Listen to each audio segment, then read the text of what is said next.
good. That looks good. All right.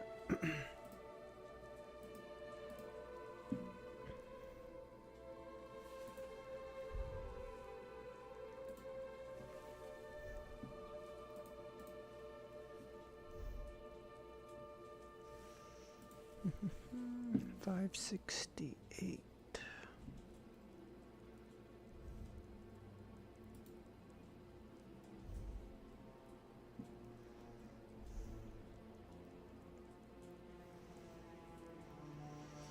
Justin, how's it going, man? How you doing? Romero, how's it going?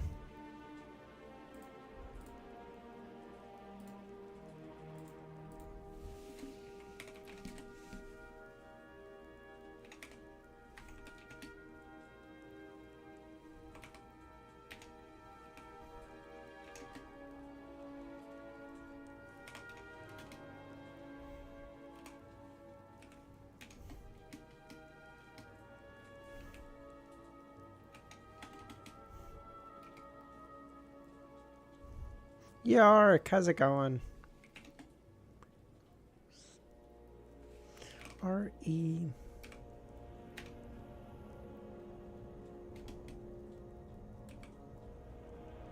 S...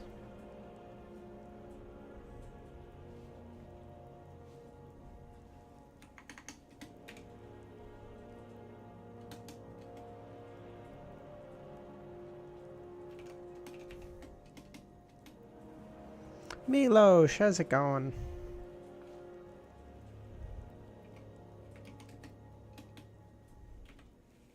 I customized my desktop a lot today. Nice. I finished The Last Guest. I'm not okay. All right, that's a good development, Milosh.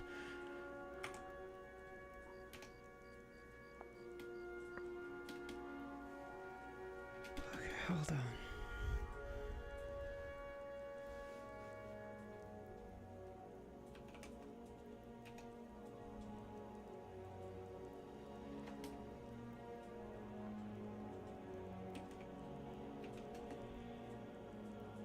Oh, they gave me nothing. No, that's so bad.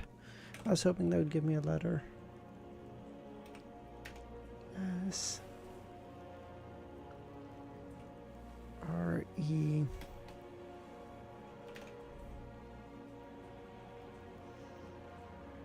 What do you think of it? I think I sent it on general. Oh, give me a second.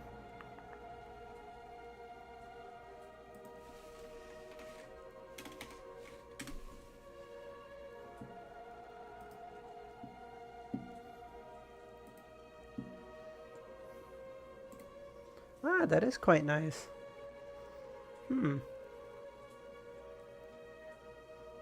Wuthering waves on the taskbar. That's quite nice. That does look very good.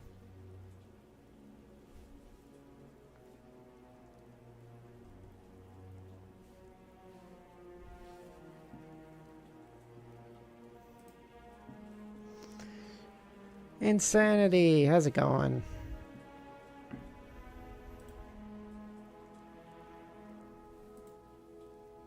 That's an interesting wallpaper though, Ramiro.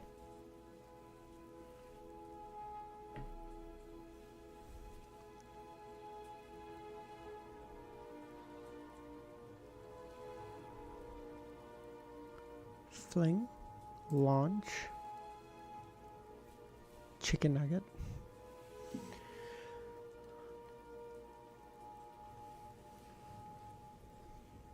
Now that I think about it, this is going to be annoying for you, eh? With me and Easy being in such similar places, you have to basically watch the same stream twice.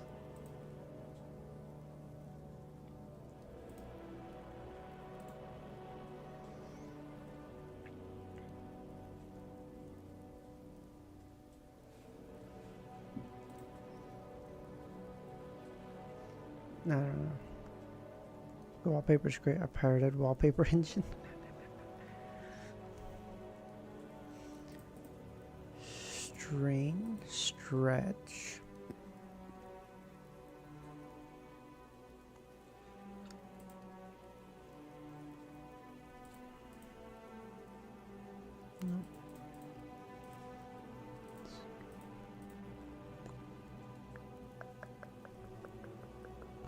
confessing to piracy on stream? No, not really. I watch you guys for different reasons, so we get different views from both of you. Where did he, what chapter did he end on yesterday? Because I'd like for us, because I think we're going to have a chat tomorrow, so I'd like us to be on the same chapter if possible by then. So that way we can just both talk to, we can just both talk without worrying about 582. Oh, okay, we're literally within pissing distance then. Okay, dope. Because then that way we can end, we can talk without having to worry about like, oh, does he know about this or does he know about that?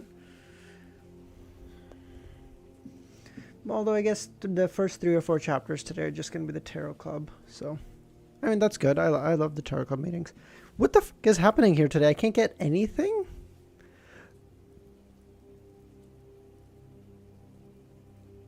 This is crazy. You know what? We're doing lexicodal and then we're going. Lexicon and then we're going. Line. Substantial. Big. I'm gonna go check what happens during those chapter seconds at Hartford. Thank you, Milos.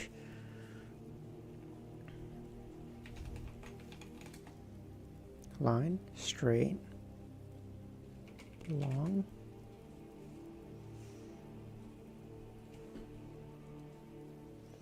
substantial,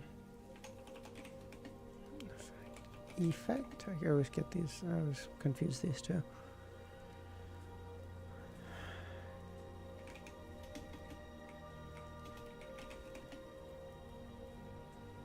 I would have thought big impact would have been straight, substantial.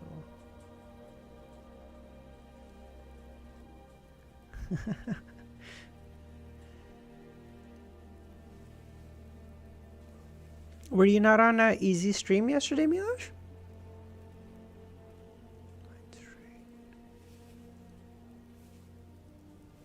Line straight.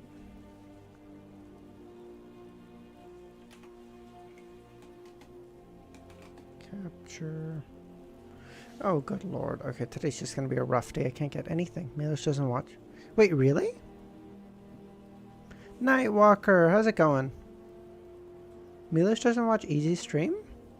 But he's so active on the Discord, what?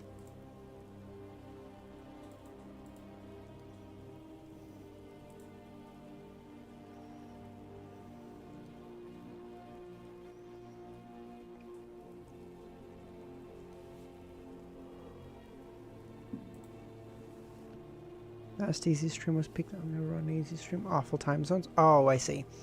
Oh, so you just... Oh, so you always watch the VODs later then, I guess? Or... Okay. Okay. 568. Demoness. Easy. Yes. I did hear it from the pipeline. The stuff that was happening.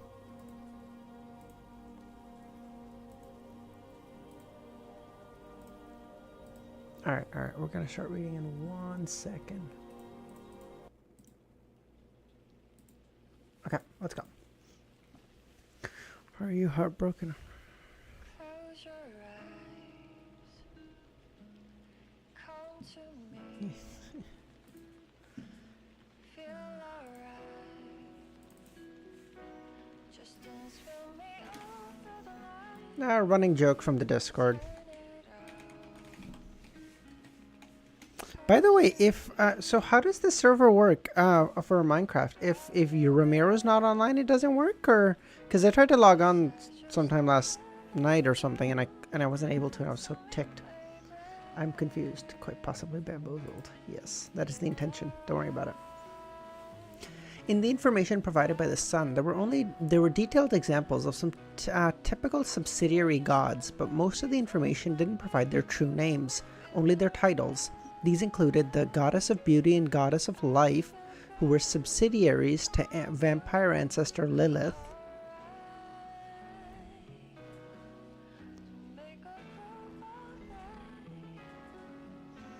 When no one is on it, it turns off on its own. Oh, I see. Okay. Cool. Oh, wait. So wait, this would actually... This would actually go with my theory, eh? That there's something above gods. Hold. So, last night, the last thing of the last chapter was... Just message when you want to... Oh, okay. Sounds good. Thanks, buddy. Every ancient god has a god attached to them, like the dragon of imagination, Ankvald, and his child, dragon of nightmare, Azahold. So, if dragon of imagination stands atop, then dragon of nightmare, Azhold, would be the... So, dragon of imagination would be the super god. Dragon of nightmare would be one of the gods underneath him, or in that same pathway. So if Ankh... Yeah, I'm just going to say Ankh. I can't. Okay. Is on top of here. Nightmare, Azu, which is of the spectator pathway, is one of the pathways. So there's probably two other supplementary gods underneath him. And then as for the other ones, let's start the chapter out again. Subsidiary gods. So these included the goddess of beauty and the goddess of life, who were subsidiaries to the vampire ancestor Lilith. Leo Sam, thanks for popping by. I'm just doing a little bit of theory crafting. I have, if it's your first time here, I'm obviously like a third of the way through Lord of the Mysteries. I'm just, I'm theory crafting. My theory is that there's something above a sequence 0 god. And I think this piece of information gives it a lot of life. So goddess of beauty, which makes me think is like the primordial demoness, or at least whoever's at the head of the...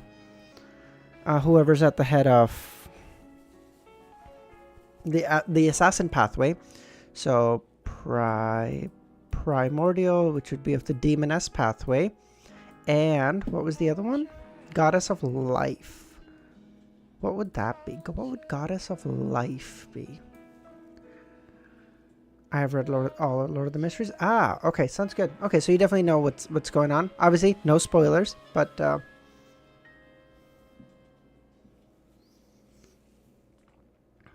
wait, so I know their names are so similar. I thought it was the same person too. Goddess of life. Goddess of life. Life makes me think Mother Earth. Life makes me think of planter pathway. A planter would breathe life into the plants. Life pathway. Does that make sense? Am I crack? Am I out of my mind? Perhaps, perchance, but maybe. Okay. So Lilith is Labyrinth. Dr. Z, I'm wondering the same thing.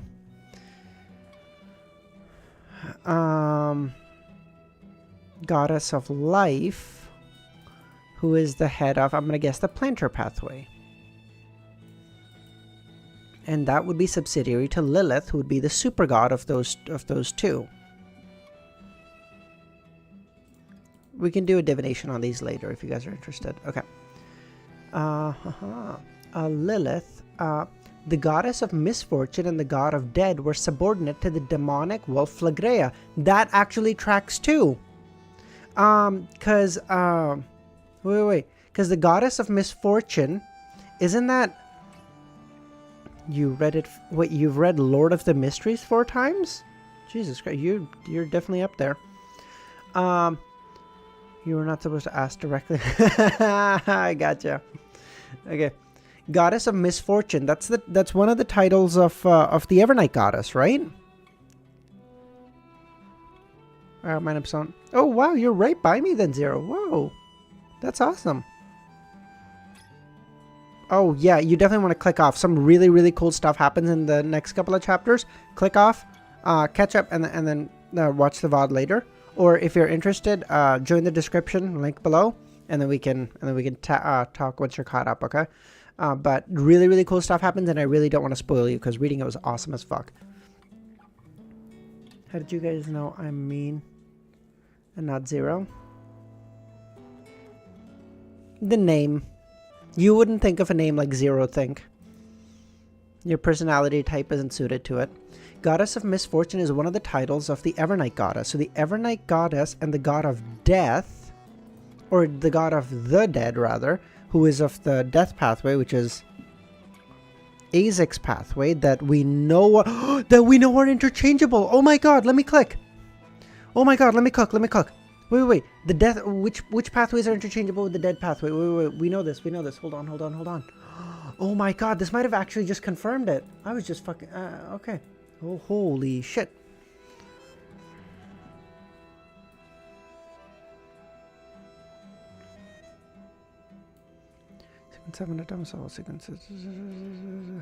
Sleepless and Corpse Collector and Giant.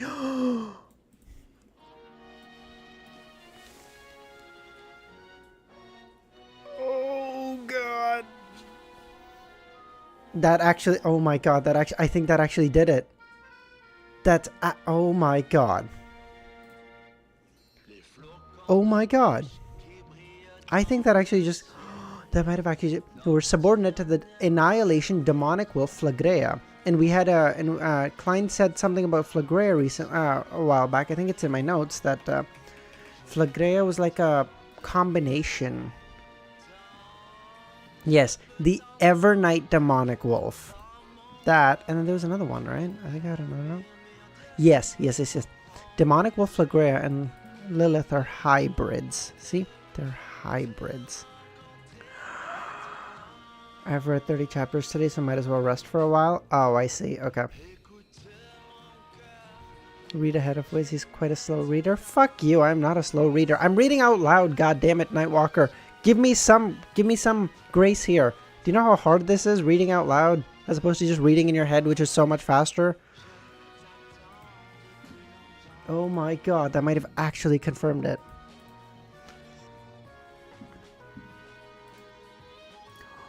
Oh my god, let me cook. That's actually amazing. I think that would have done it. I think that did it. Okay, I'm gonna copy this into my notes. Sorry. And last thing, the God of Luck and the Queen of Calamity, who are subsidiaries to the Elf King Sonya theorem, and so on and so forth. Wait. Elf King Sonya theorem. Sonya theorem makes me think of the Sonya Sea, which we're gonna assume is the Sailor pathway. Taking a guess here. I don't actually know. But we know which pathways are interchangeable with the Sailor pathway, right? It was a theory by Klein. Klein assumes Sailor, Bard, and Reader. So nothing for Sailor, Reader. Reader, the God of Luck? That doesn't track. Reader, the Queen of Calamity? That doesn't track either. I want to ask about something. Isn't the current Lord of Storm? Yes, they are different from Sonya theorem. Yes. Okay, sorry. Let me just add this to my notes and then we'll keep going. Oh, by the way, I'm curious. Zero Think, since you're reading and you're about in the same place I am, are you keeping notes or are you just going off of memory here? I'm curious.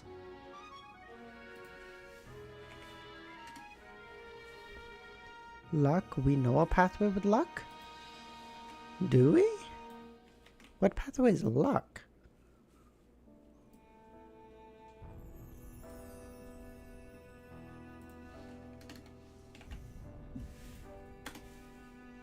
Oh, lucky one monster, right? I think that's monster.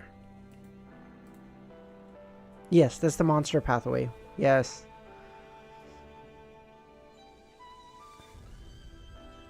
I'm keeping all the information in my head. I'm quite a casual reader. Oh, good for you, dude. I have like basically 100 pages of notes at this point. That's insanity. Okay, I'm gonna continue reading. Queen of Calamity. Klein instantly thought of the Book of Calamity and the golden cup wine he had taken from the ruins of the High Elf. The name Kohenem and the name Calamity were engraved into Elvish. This caused him to make the connection that Kohenem was the Elf King's subsidiary, the Queen of Calamity. Ways did you add the new card to the... Oh, fuck. I forgot. No, I will add, I will add. What the fuck's the new member's name? The Hermit. What's her name? Something with a C. This caused him... Is it with a C? This caused him to make the connection. Yes. Unfortunately, I can't seek confirmation with the little son. I'll have to wait for further... Catleya, thank you. I'll have to wait for further information from him, Klein sighed. At the same time, he made some theories about the fact that these titles don't correspond with their true names. The City of Silver was originally the Kingdom of Silver that came under the Giant King's court of rule. Other than having sufficient understanding of its own forces and enemies, the information regarding the other ancient gods only comes from titles and legends and rumors that aren't detailed. Compared to the simple and easy to understand titles, a god's true name can consist of complicated and difficult to remember words, which can make it harder for them to spread. The longest tarot gathering? Yeah, I was thinking about that too. Like, this tarot gathering feels long as fuck. Other or noob, I will read Discord and I will answer. Don't listen to him, Zero Think. There's like, most people generally on the Discord are quite knowledgeable. You can ask them and they'll generally give you good answers, okay?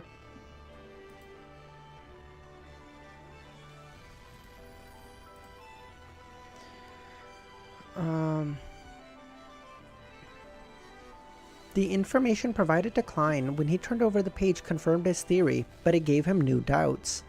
The dragons also had the Dragon of Wisdom, which is the equivalent of a god in the City of Silver, called Herabergen.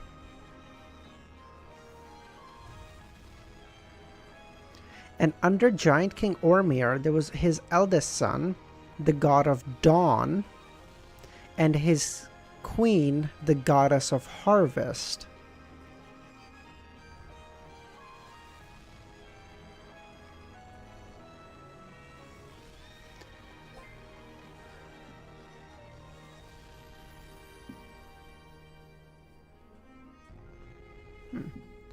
The dragons also had a Dragon of Wisdom.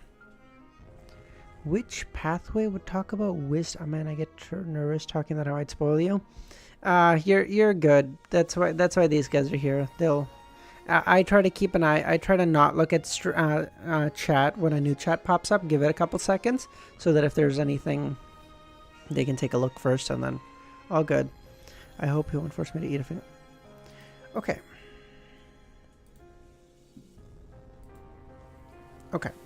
Okay, so I might be wrong, because the Goddess of Harvest makes me think Planter again. Harvest, Planter, that one's obvious enough. Shit. God of Dawn. Dawn? Could that be the Bard pathway? Is that stupid as fuck?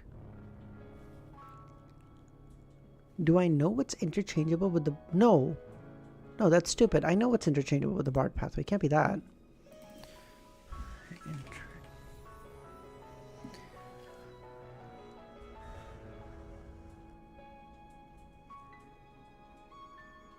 Sun Sailor Reader, no.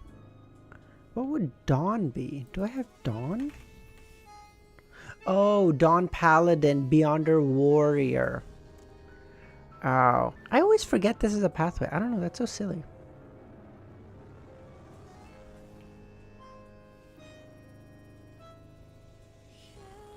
Okay, that's Dawn. Dawn the ship. Element Dawn, Element Dawn, Element Dawn. Okay, so...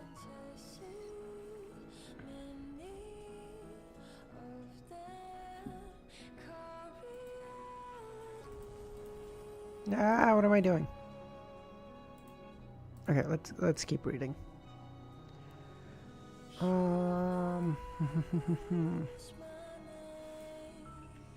Let me just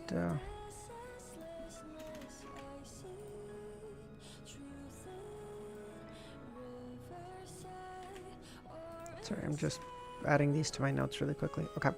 Why doesn't the Goddess of Harvest have a real name? Isn't she the queen of the Giant King's court? The City of Silver, the City of Silver should have records of it. These so-called subsidiary gods are equivalent to the angels or kings of angels of later times. Yes, the sequence 2 of their pathways and 1s of other pathways.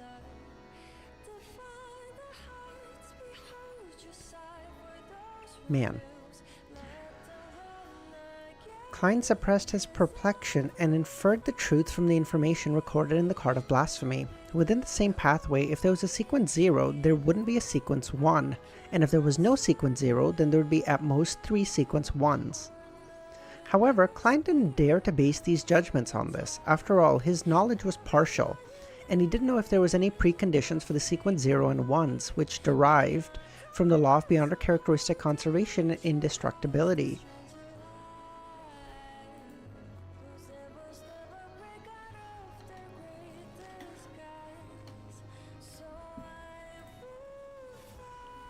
Giant Queen. No.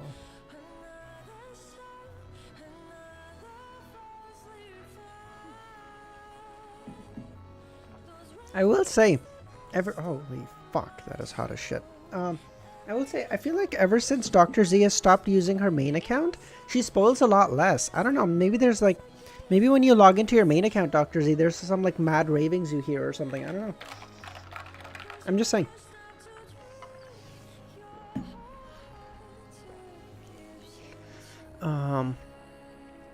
I'll assume this for the time being. Klein leaned back, letting the information in his hand disappear as he smiled and said, "You may begin." At this point, Wiz, Ramiro is bullying me again, deleting my non-spoiler comments.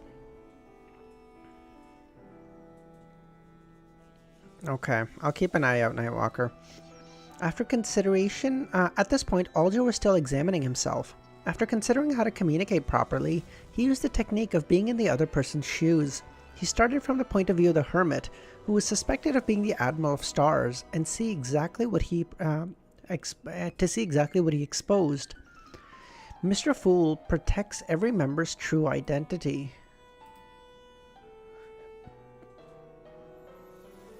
I don't see it either, Nightwalker, because normally if you put in a comment and it was deleted, I would see that like there was a message by you that was deleted by Ramiro. I don't see a message that was deleted at all. I don't see the comment at all. I don't know if it just didn't get posted or what's up.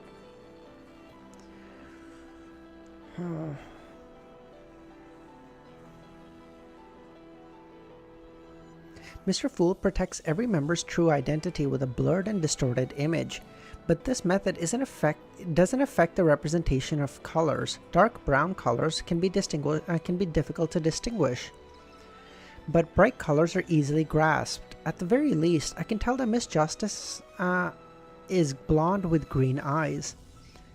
The Giant Queen is in your notes, is it? What the fuck? I'll be back after catching up. Yeah, just get caught up to 568.0, and then that way you can just follow along with me if you want. But, yeah.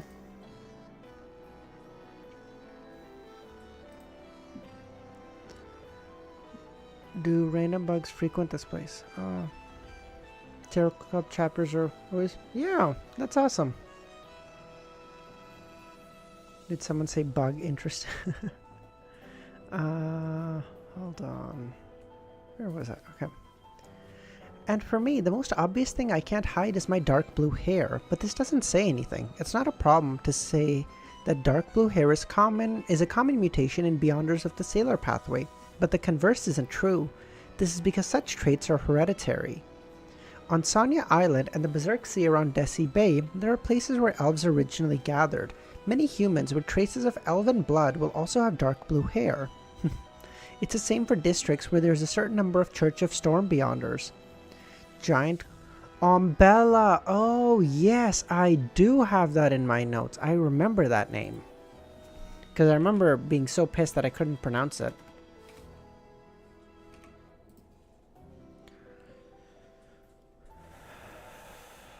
Umbella. This is by design. Is it Leo-san? Or how would I pronounce your name? I apologize.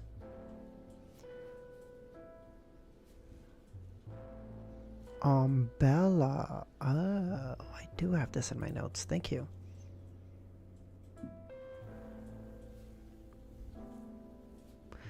This is by design. If the mods beef with each other, they there's a good balance. Like, you know how if a country has two political parties, but they're opposites each other and they hate each other, they keep a good balance in the country.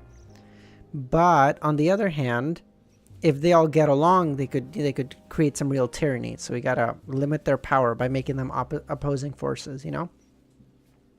In time, I will find someone I can trust enough to be opposite to Ramiro and be the same kind of mod he is, but not sure who that will be yet. Great chat traffic to keep it alive.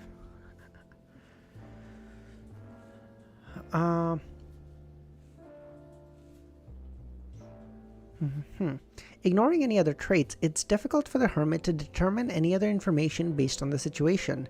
Just as Alger heaved a sigh of relief, he caught sight of the storm robe he was wearing. After returning to the Blue Avenger, not only was he the captain of the ship, but he was also the bishop of the sailors. He often needed to wear the corresponding clothes to celebrate Mass. If he didn't show his devotion in his daily actions, there may come a day when he would be reported by his subordinates. The Church of Storm has always been very wary of members who are drifting at sea for long times, as prolonged acting as pirates may one day turn them into real pirates. In any case, the Lord of Storm has never given any revelation to exclude pirates from his followers. Just let me consolidate power, you can trust me for real. Under the cover of that blurred distortion, it's hard to see the details of one's clothing nearby. This isn't a problem. However, I still have to pay attention in the future. During Tarot Club gatherings, I should change into a set of ordinary clothes. Although I can't be sure, I still have to treat her as a pirate admiral. I can't afford to be careless, Alger thought. At this moment, he heard the seemingly suppressed voice of the moon, which was a result of him being unable to hide his emotions. Mr. Hanged Man, I've done the preparations. Did you see what Alger... Yeah, that it's a common mutation of the sailor pathway, I think. I've done the preparations. When can you obtain the inheritance of the Sanguine Baron? You mentioned that before. It's in the hands of some powerful pirates. Oh. Sorry, thank you, Milosh. No, the other part? The fact that it's common where the Church of Storm cathedrals are? Are you referring to that? Or the elf part? Oh, the elf part, yeah. And that it was common where elves once resided. Yeah, that makes sense. Elves probably to some degree carried the sailor pathway in them, in the similar sense that like vampires carry the, I don't know what pathway, the vampire, whatever, pathway, in that same way. So that's why they have blue hair. He wanted, Alger's expression didn't change as he turned his head to the moon and asked, have you obtained the funds?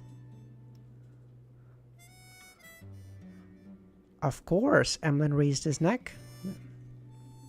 He originally wanted to wait until the 3-month maturity was up before he went to the bank to withdraw the money, but he soon discovered that he was in a completely different mood after deciding to buy the Sanguine Baron's inheritance. He no longer had any qualms or hesitations. He was filled with expectation and desire, wishing that he could get his hands on it immediately. It was just like how he felt in the past when he was about to buy a beloved doll. Those two are hardly the same, but whatever. He had held back for more than a week before finally giving up and selling the acceptance draft. Although he had lost some money, it was still acceptable. In many situations, an acceptance draft could be used as currency. I'll get it for you within the week. Finally, let's confirm the price. 4,500 pounds. Is that fine? Seeing that a deal was about to be struck, Alger didn't pursue the moon's act of exposing him. Emlyn thought about the dolls in his room, cleared his throat, and said, Can it be cheaper? It's not up to me to decide, but I'll try to acquire it for you at a lower price. Also, don't forget my commission. Let's lower it. How's about 300 pounds? Okay. Emlyn exhaled quietly. Not a very powerful vampire, an underaged or recently matured one, Catleya silently watched.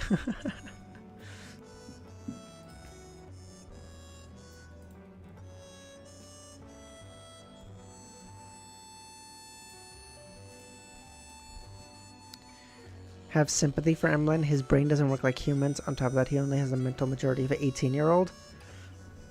His brain does... I don't think there's ever been any implication that vampires are dumber than humans. If anything, there's always like an implication that vampires are smarter. So the fact that he's a degenerate about dolls is something he needs to work on, okay? Seeing that the deal between the Hanged Man and the Moon had concluded in a few sentences, Audrey habitually felt that she should buy something. In a week or two, I'll contact the members of the Psychology Alchemists in the East Chester County and tell them I've become a Psychology Alchemist member.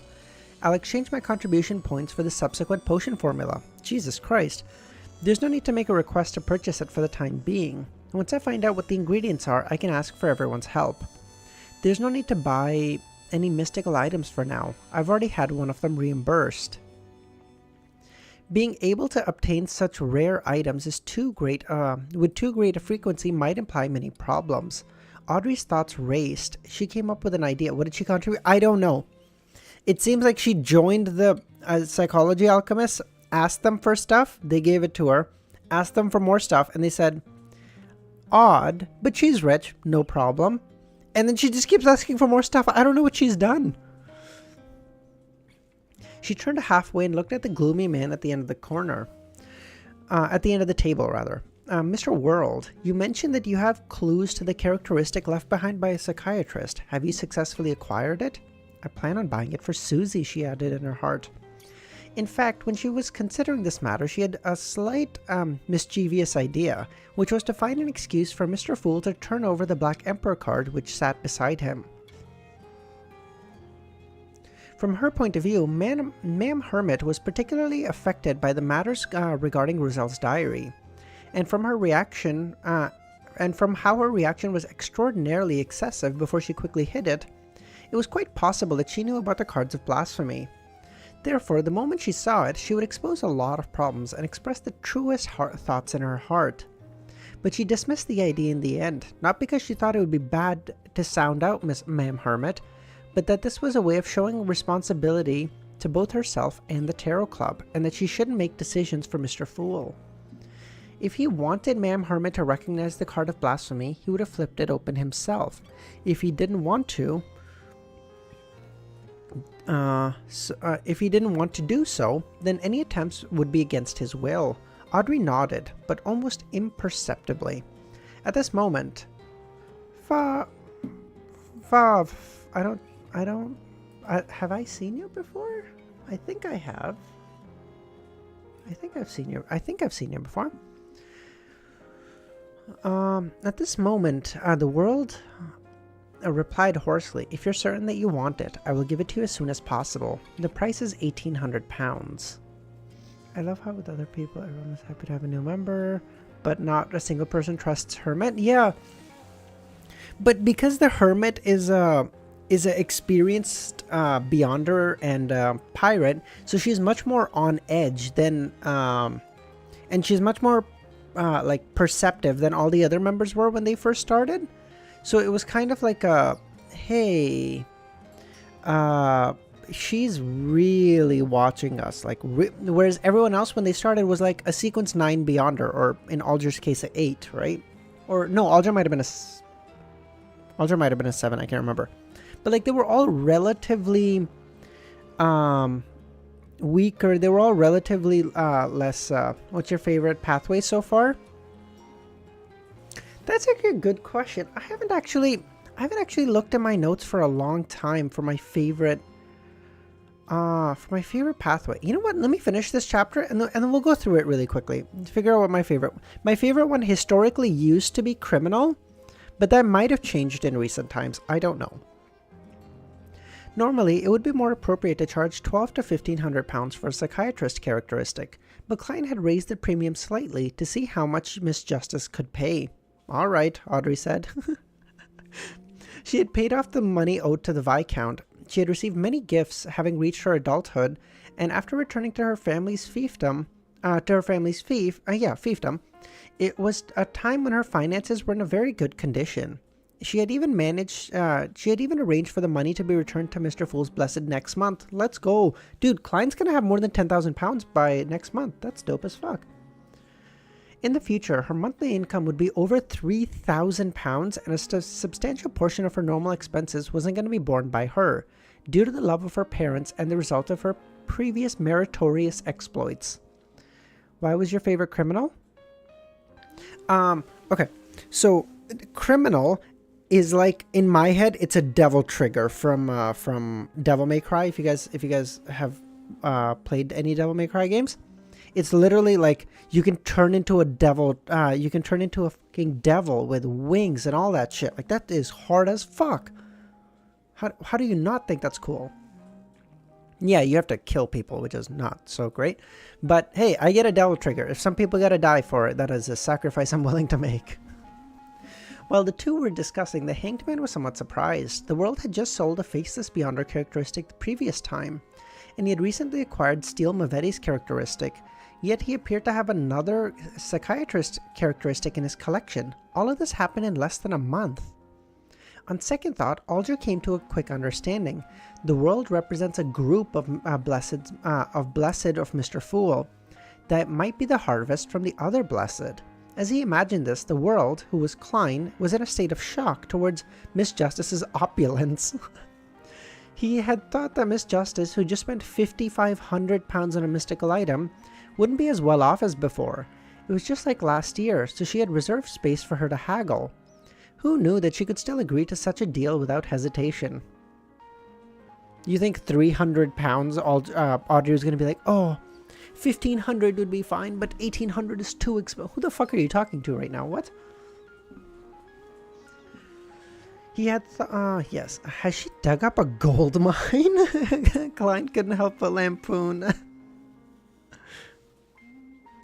Okay, if you're gonna put it in quotations, Milos, I'm gonna need you to actually quote me, okay? What I actually said was, yeah, some people gotta die, and that sucks, but I get a devil trigger, and that's a price I'm willing to pay. You can transcribe that now if you'd like. Klein's so efficient, everyone thinks he's a group. Actually, dude.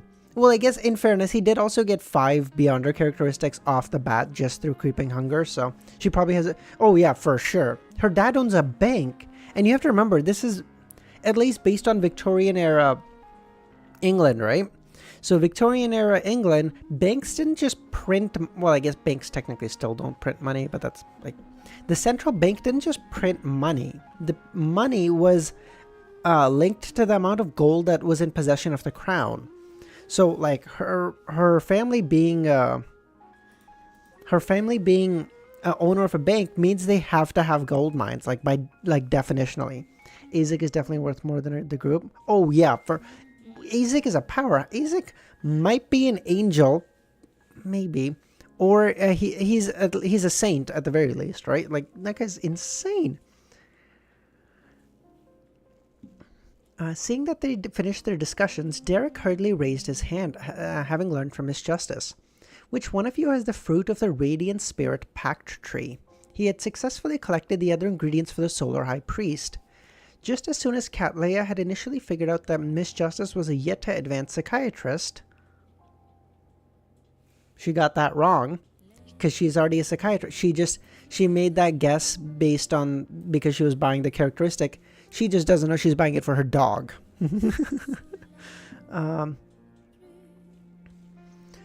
After a few seconds of silence, Catleya said, I do. What can you provide in exchange?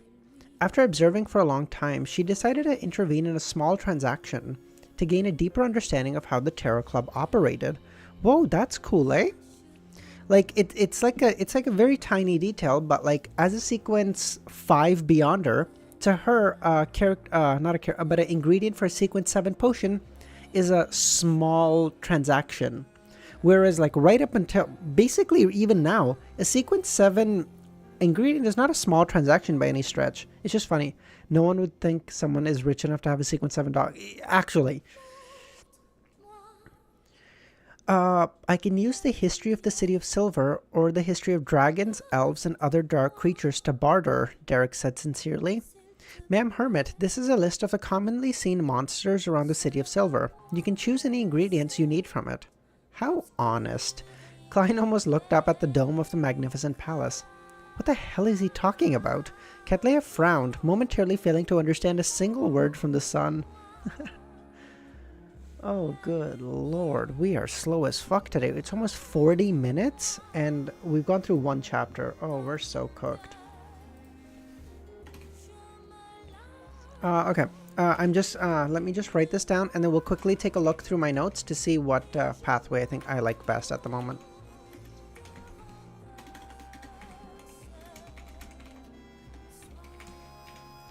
Jesus Christ, that is a long title. What the fuck?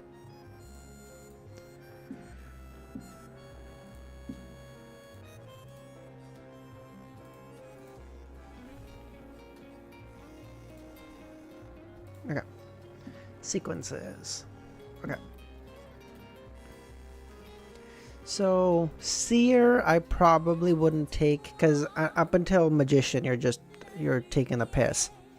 I want like a sequence 9 that's decent, and then an 8 can be garbage, but like, and then by 7 I want some results, whereas 9 and 8 are kind of garbage for Seer, and 7 is good. Sleepless is garbage. I like to sleep. Okay, fuck you. Mystery Prior is dog shit. Fuck that. Corpse Collector. Nah, fuck that. Sailor. Garbage. Spectator. Garbage. Savant. Garbage. Marauder. I don't actually know what pathways it gives, though. Prisoner is actually decent. Prisoner is actually decent, but I don't know what powers Marauder gives, so I don't know. It is all you would want. Actually, Warrior might be it. Assassin is in theory cool, but I don't like the downside, so I'm okay. The Beyonder, apart from the name Beyonder Warrior, triggers me. Oh, okay, sure. Yeah, no problem.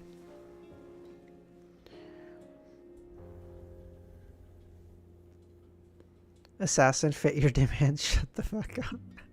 I knew someone was going to say it. A monster might be cool. Monster is both luck and fate based. That might be dope as fuck, but I don't know its powers yet, and the only person I've seen that is a monster is a Demisol who's out of his fucking mind, so probably not. Arbiter? Arbiter maybe, actually. Arbiter maybe. Okay, we'll put Arbiter at like 3 right now, like number 3 in, out of a... Warrior. Warrior might actually be it. Warrior we'll put at 2. I prefer Warrior over Arbiter. I know he was a half monster, but still. So Romero, you know my thoughts on Secret Suppliant. I'm not going to say them again. Yeah, Warrior, and then if you can get a Demon Hunter, I can be Geralt from Witcher 3. That's based as fuck. I don't like monster because username likes. You better make sure you know my feelings on this one. I'm not a huge fan. Bard is actually cool. Because it seems like mostly what Klein tends to fight is undead. And sequence 4, Geralt of Rivia, actually. Sequence 4, the Butcher of Blaviken. Sequence 9, Bard. Bard is cool. Bard is cool. Bard I'll tie at 2. Bard I'll tie with... No. Bard I think will kick out Arbiter. So we'll say Bard is 3.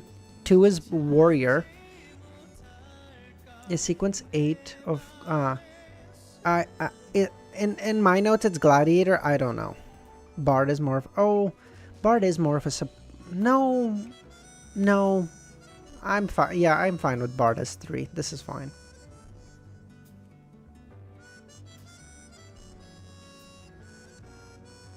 Notary. Notary is 6. And wait, no, hold on. Notary is the one that's able to copy powers, isn't it? Hold on, is that not it? Fuck, is Notary able to... Oh, if Notary's able to copy powers, then I don't want it. No. If Notary's able to copy powers, I don't want it. Is that not it? I thought Notary was able to copy powers. Not Notary? Oh, okay, never mind. Oh, never mind. Okay, sorry. I thought Notary was able to copy powers. Okay, never mind. Sorry. So, yeah, Bard is 3. Lawyer is cool as fuck. And plus, I feel like lawyer really fits my my personality type too. I think you guys would probably agree. I feel like I could get the acting part of lawyer down pretty quick. Barbarian, though, I wouldn't do a great time. Briber, I would digest this bitch in a day. Baron of corruption, I would do. Actually, I have such a good idea. I could digest a sequence 6 Baron of corruption in one day. And if I tell you guys how, you guys will immediately know that I could. That's not even a joke. I could digest this in a day.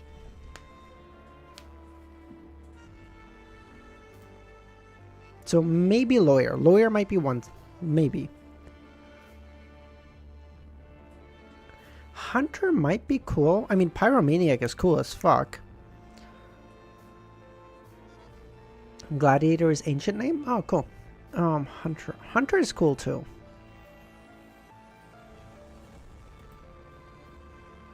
Criminal. Prisoner, no. Reader, I definitely wouldn't do. Okay. So number 1 right now is probably lawyer. Number 2 is bard. Number 3 is warrior. We're going to go with that one. Modern name is pugilist. Is that for the gladiator one? Romero?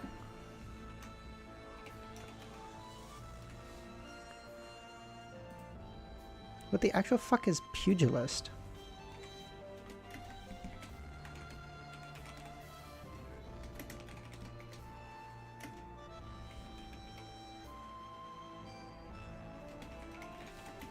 What is this word?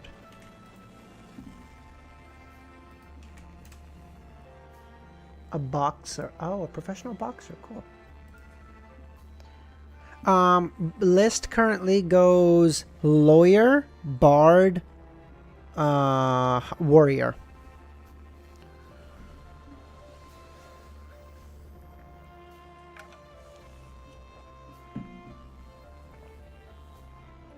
Okay, that's it.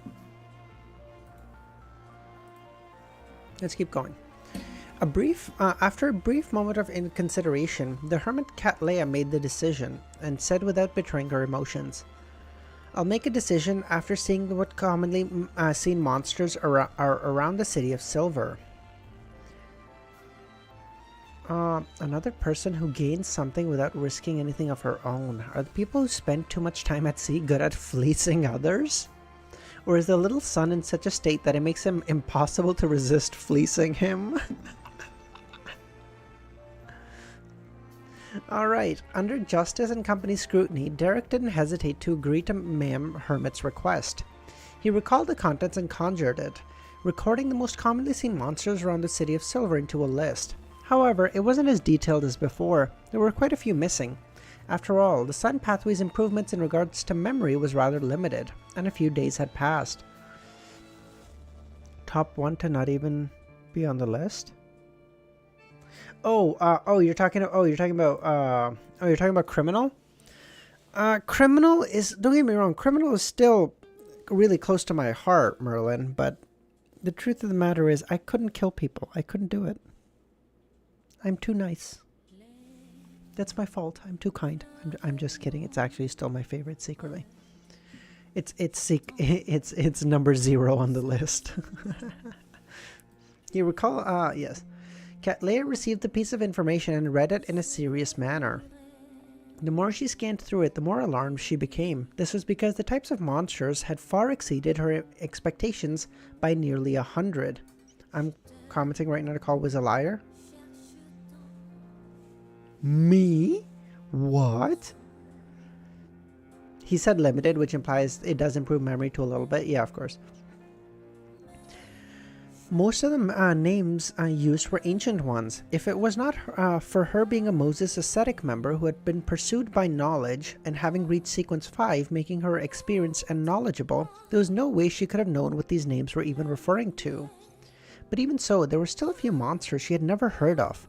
They were like shadows who had never revealed themselves in dreams or imaginations, forever lurking in the depths of the darkness. Where exactly is this city of Silver? Why are there so many monsters? 10 seconds later, Catleya raised her head without a change of expression and said, "Use the history of your city of Silver as an exchange." Is this...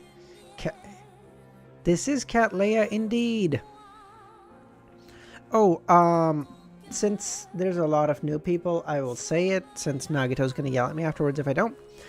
If you guys are interested, there's a link to our Discord in the description. Consider joining. I give heads up for when we're going live, and we talk about Lord of the Mysteries and Minecraft, apparently. I don't know where the Minecraft came from, but we talk about Minecraft too.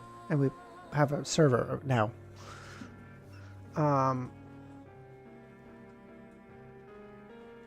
Alright, Derek's eyes lit up. He soon conjured the historical materials of the City of Silver with the help of Mr. Fool. Having ample experience, he knew that even more complete and detailed was worth more than the fruit of Radiant Spirit-packed tree. Hence, he retained some of what he knew. Catleya knew that she wasn't Mr. Fool, so it was impossible for her to let the members patiently wait for her to finish reading. Therefore, she casually flipped through it, and after confirming its value, she deliberated and said, "How should I hand over the fruit tree to you?"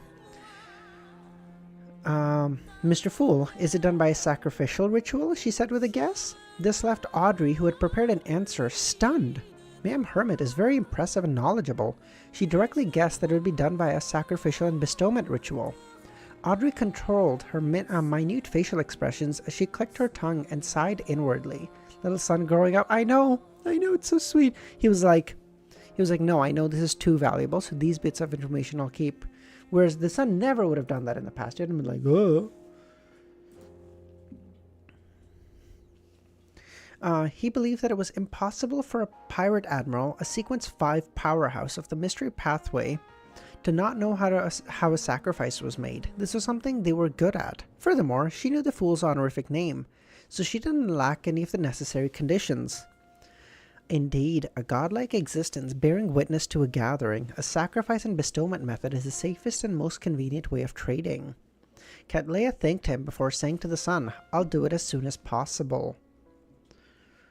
Although she didn't show any abnormalities, her heart was in no way calm. From casually flipping through the information provided by the son, she discovered the City of Silver was filled with oddities. It included matters about being forsaken by the Lord, how it didn't have a sun, resulting in a state of eternal darkness, and high and low frequency lightning. Matters like how strange and terrifying monsters in the darkness hid in the darkness when there was no light, and how they had survived due to black-faced grass. It was mentioned that they had survived for more than 2,000 years since the Dark Ages. All of this exceeded Catleya's expectations. As a powerhouse at sea who was knowledgeable and had acquired many secrets, she instantly connected the time and descriptions to the famous concept in history, the Cataclysm. You get dumbfounded. I know! I love that! The City of Silver is like, eventually there's gonna be one guy who's gonna join. It's gonna be like, the City of Silver. Yes, of course.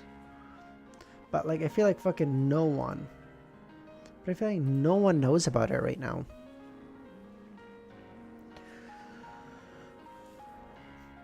Following that, she followed this line of thought and made a further inference. The land forsaken by gods.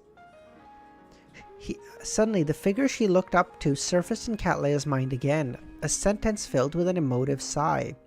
He had always been searching for the forsaken land of gods when he was alive. He said that the ultimate answer towards everything is hidden there.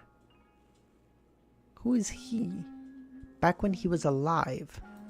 So whoever he is dead. He be dead.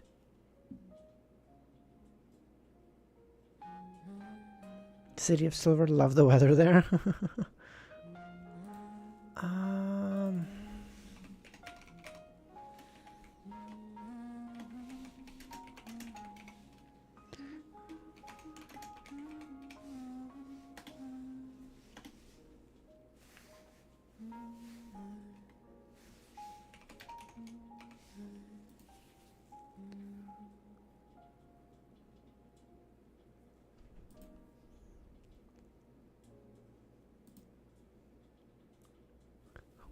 He.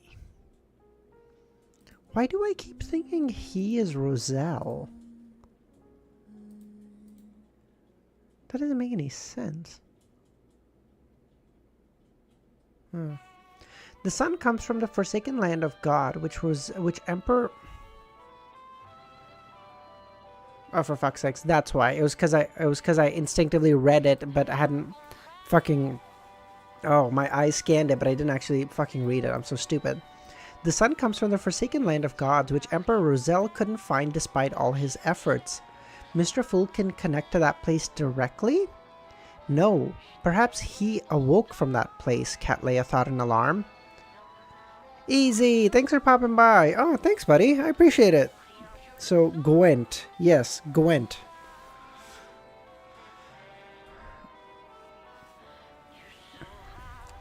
Bro, trying to stall. Shut up! No, I'm not trying to stall. She had previously belittled the Tarot Club because of the moon, justice, and the sun and their low sequences. She believed that Mr. Fool had awoken only recently. He had obviously been unable to pull members of significant strength. However, she had now had to reevaluate matters. I'll go live after he's done. Okay, so I should be done in like 2.5 hours. Spending time with the puppy. Oh, nice. Well, I'm gonna try so that tomorrow, before we have our chat, we're in the same place, so that we can just have our open conversation without having to worry. But it depends how long you're gonna stream. If we do some crazy ass fucking 8-hour stream, fuck that. Okay, you can be ahead of me. I don't care. I can't do it. It involves the forsaken land of gods, the Church of Storm, the Church of Earth Mother, the Lowen aristocrats. Perhaps it's precisely because they're low sequences and that these members can be nurtured to reach high ranks in their respective circles without being suspected. This will allow them to play a more important role. As for me, is it because the Moses Ascetic Order, or Her Majesty Cat Leia seriously analyzed the motives of Mr. Fool? Okay. That's so weird. I can't guide you. I'll get a timeout. Try to guess yourself. That's so Her Majesty. Okay, let me just try to think through my logic here for a quick second, okay?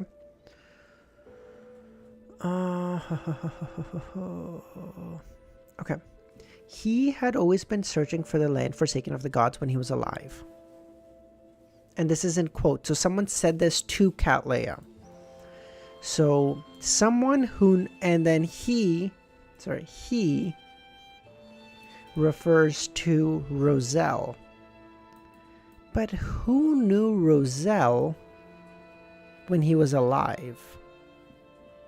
And it's Her Majesty, right? Am I making this up? Yes, Her Majesty. So it's a woman who knew Roselle when he was alive. I don't think we know anything about Roselle's wife.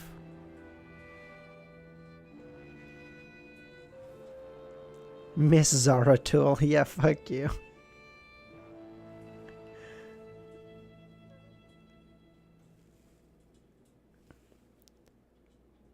Wait a minute.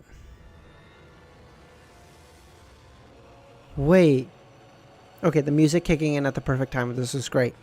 Could it be Roselle's eldest daughter, Bernadette? Yes, spoiler free, please.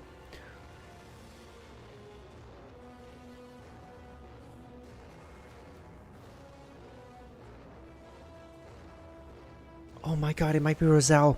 Oh, sorry. It might be working for... she might be working for Bernadette.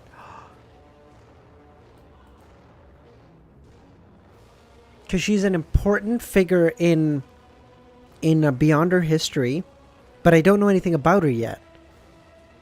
And it's a woman who knows Roselle. I mean, it could be Roselle's wife, but I don't know who the fuck that is.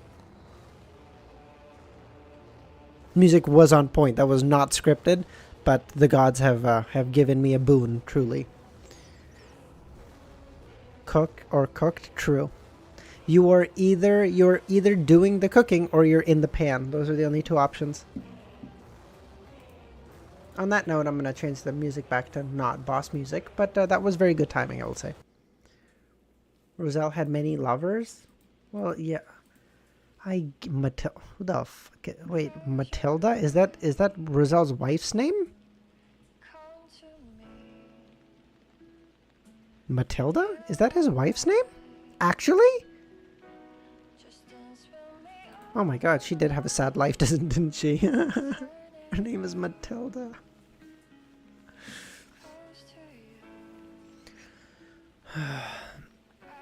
At this moment, the transactions were nearly coming to an end. The moon, the sun, and the justice had all confirmed their respective transactions. As for the hermit, Catleya, she was still observing. Out of caution, she didn't rashly open her mouth to expose more information about herself. Alger had originally planned on making a request to buy a Sequence 5 Ocean Songster potion formula. Ocean Songster, do I know this name?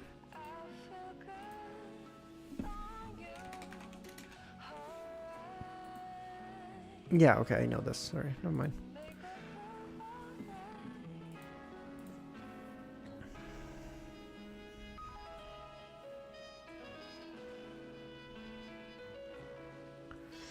So that he could make the subsequent preparations. But with the addition of the hermit, he had become especially wary.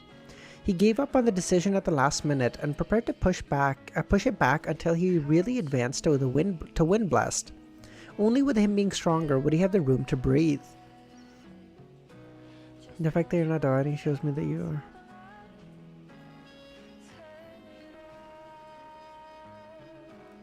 You not know sequence? Oh, yes, I do. Oh, yeah, I guess I should do a divination. Hold on.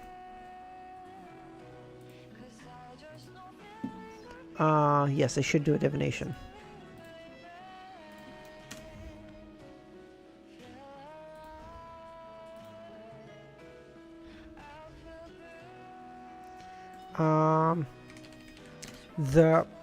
The Her Majesty referred to by Catleya is referencing Roselle's eldest daughter, Bernadette. The heavens have confirmed it. We are so back. It is not Gojover. Oh my god. Mom, get the camera. It's over. It is so good to actually win a fucking... To actually win a goddamn... to win a goddamn thing, to win a divination again. My god, I've just been getting tails for so long now. What the fuck? Oh my god, it has been confirmed by the heavens. Winner or seer, one and the same.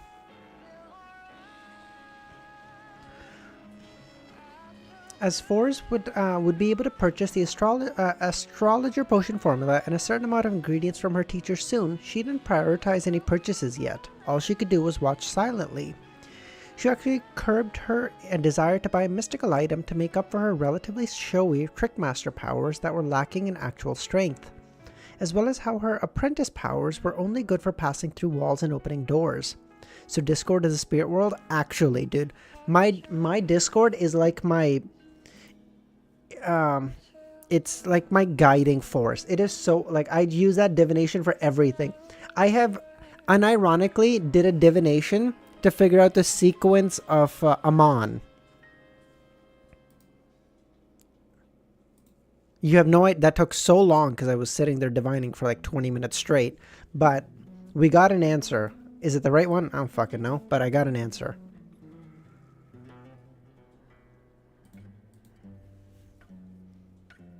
Wait, am I a high level? Fuck, maybe.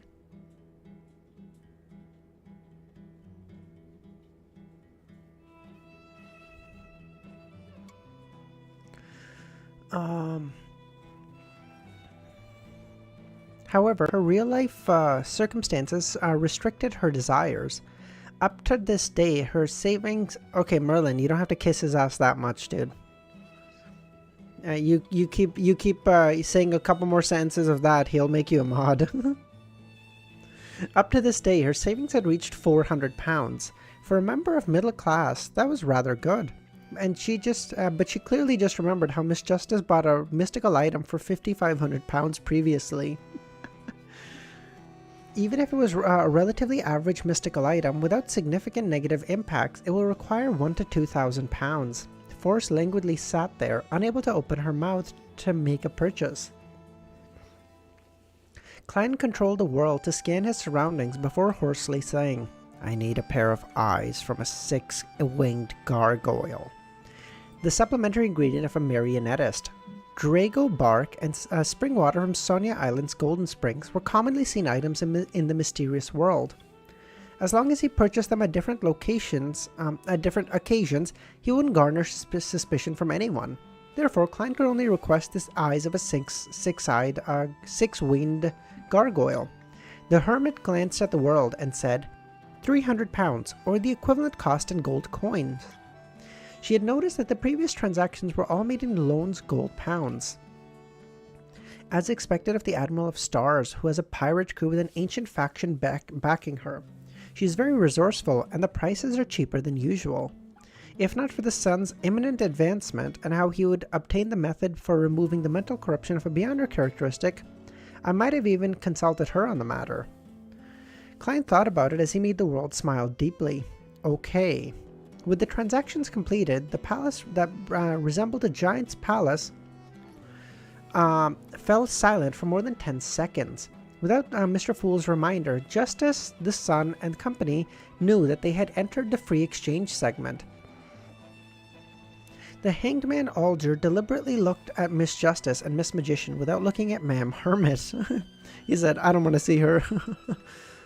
He didn't plan on divulging the world's involvement, since it was very likely that the Fool was in possession of the Sea God's identity. If he were to rushly confirm the matter, it might spoil the Mr. Fool's plans and throw him in danger. He planned on using a normal tone to mention the happenings of on the surface while emphasizing the Moses Ascetic Order's members, archaeologist and adventurer Letitia.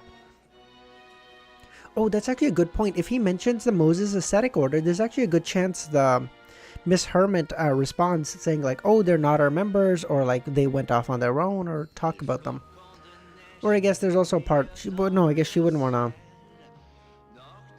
I guess she wouldn't want to expose that she's a member of the Moses Ascetic Order, I guess.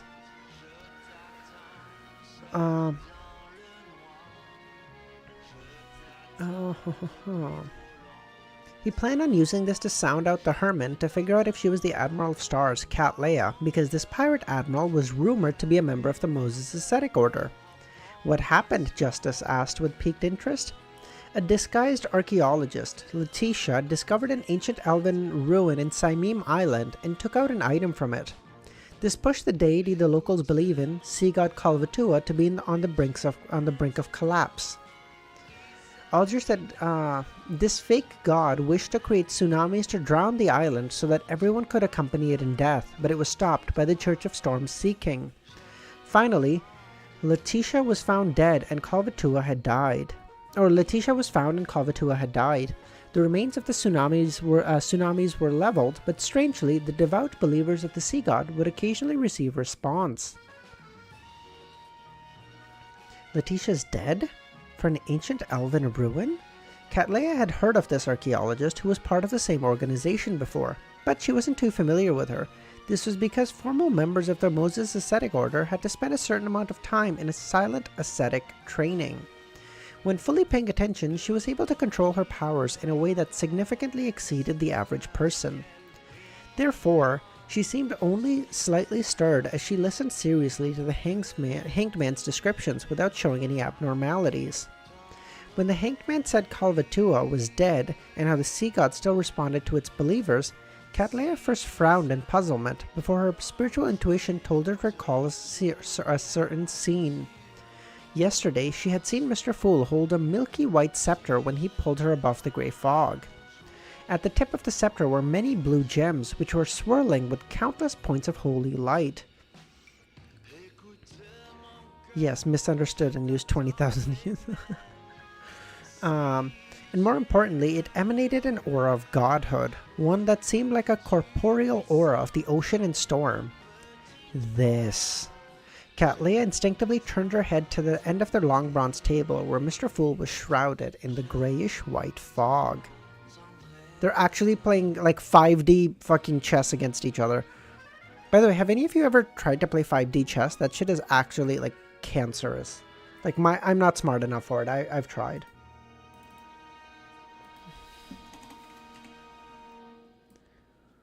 Even just reading the rules, I was like, normally I don't read rules for games, so I just go like, fuck it, I'll probably figure it out. But god damn, I couldn't even figure out the rules having read them. The one with dimensional travel? Yep. 5D chess is an actually a real thing, for sure, Merlin. I raw-dogged 5D chess? No. You got raw-dogged by 5D chess, Romero. Let's be fair. I can barely play normal chess. That is the only correct answer. No, I hate chess. My family members tried to teach me, but even my sister, who's 15 years younger than me, wins and I lose interest. Where can I try it? There's a website for it. 5D chess.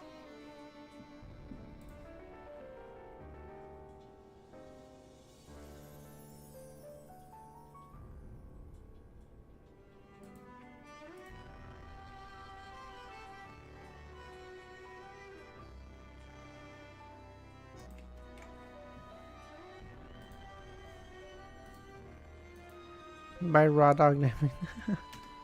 I think you should be able to play on there, I think. I prefer poker, but I don't know what Irish poker is.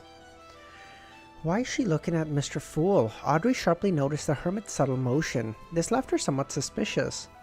From her point of view, this was an atypical response. Mr. Hinckman was clearly mentioning something that had little to do with everyone.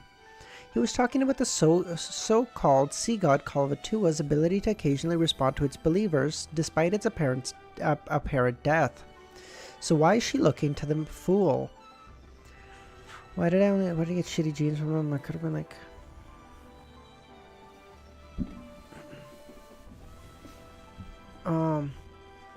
Could it be that Mr. Fool is the one replying to Kalvatua's believers? Ma'am Hermit knows about this? As thoughts whizzed through her mind, Audrey had turned her body halfway to look expectantly at Mr. Fool, who sat leisurely at the table.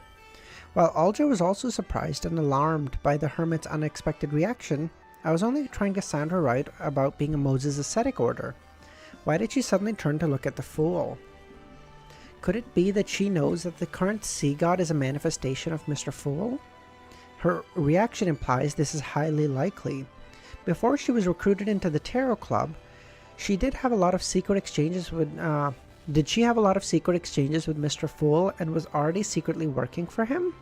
They're actually playing 5D chess against each other. What the fuck is happening here?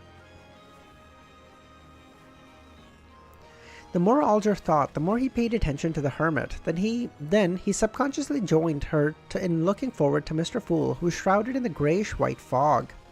He, the hermit, and Justice turned around at different times, but their nearly unanimous actions made the magician, Force, and company notice something amiss.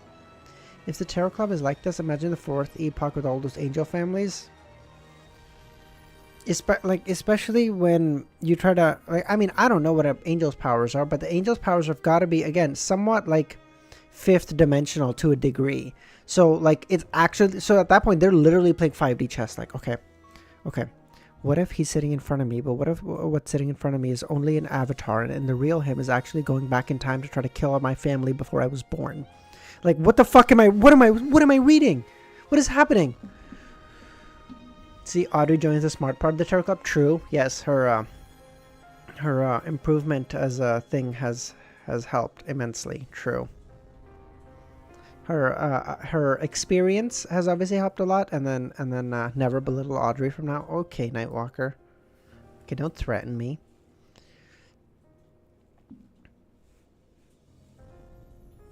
The more Alger thought, the more he paid attention to the hermit, then subconsciously joined her in looking towards the fool. He, the hermit, and Justice turned around at different times, but their unanimous actions made the magician Force and company notice something was amiss. Spectator pathway also increases IQ at 9 and 8? Is that true? Why are they looking at Mr. Fool? Does Kalvatua's death have something to do with Mr. Fool? Believing they were smart, Forrest and Emlyn began guessing at the reason they cast their gaze, and as they cast their gaze to the end of the long bronze table. Derek, who didn't know who Kalvatua was, nor did he understand what it meant to respond to its believers, even after its death. However, since everyone was looking at Mr. Fool, he looked over as well. Many sequences give IQ boosts? You did tell me this, but I've never seen that anywhere. Like, I've never seen it in any... I've never seen it anywhere.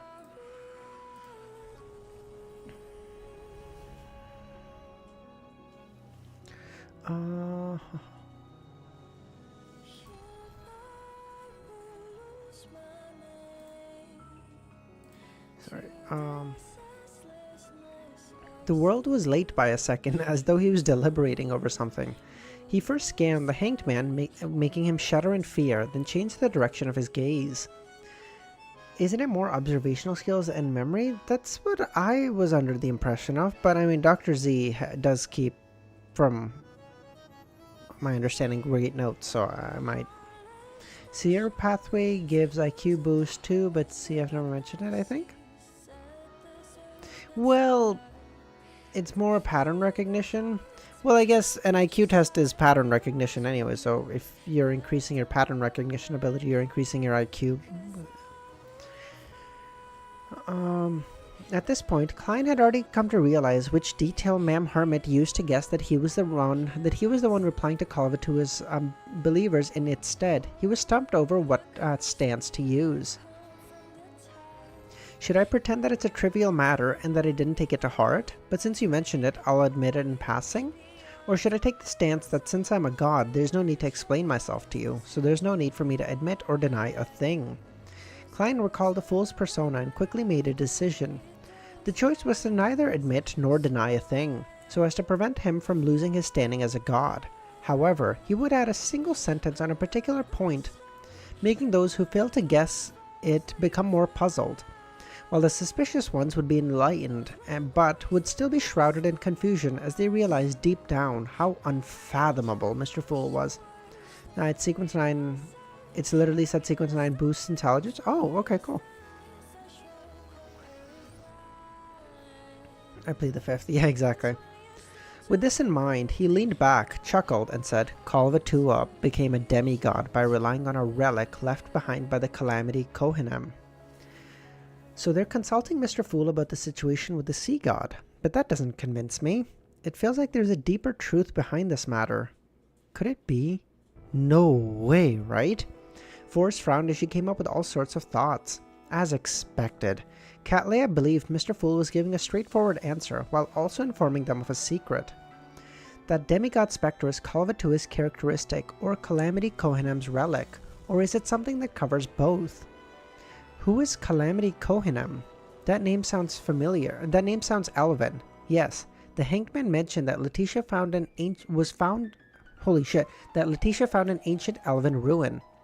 It's the residence of a high elf? How did Mr. Fool get that scepter? Did he rely on the hanged man or someone else? No, it doesn't seem like the hanged man. Otherwise he would have proactively mentioned this matter. What motives does Mr. Fool have behind responding to the sea god's believers? Is this required for his awakening, or something that truly affects reality? The more Catlea thought, the more she found Mr. Fool unfathomable. It was just like how his body was being concealed by a thick grey fog. The clearer she should see him, the more puzzled, horrified, and apprehensive she became. This might be a tussle between gods, Catlea sighed.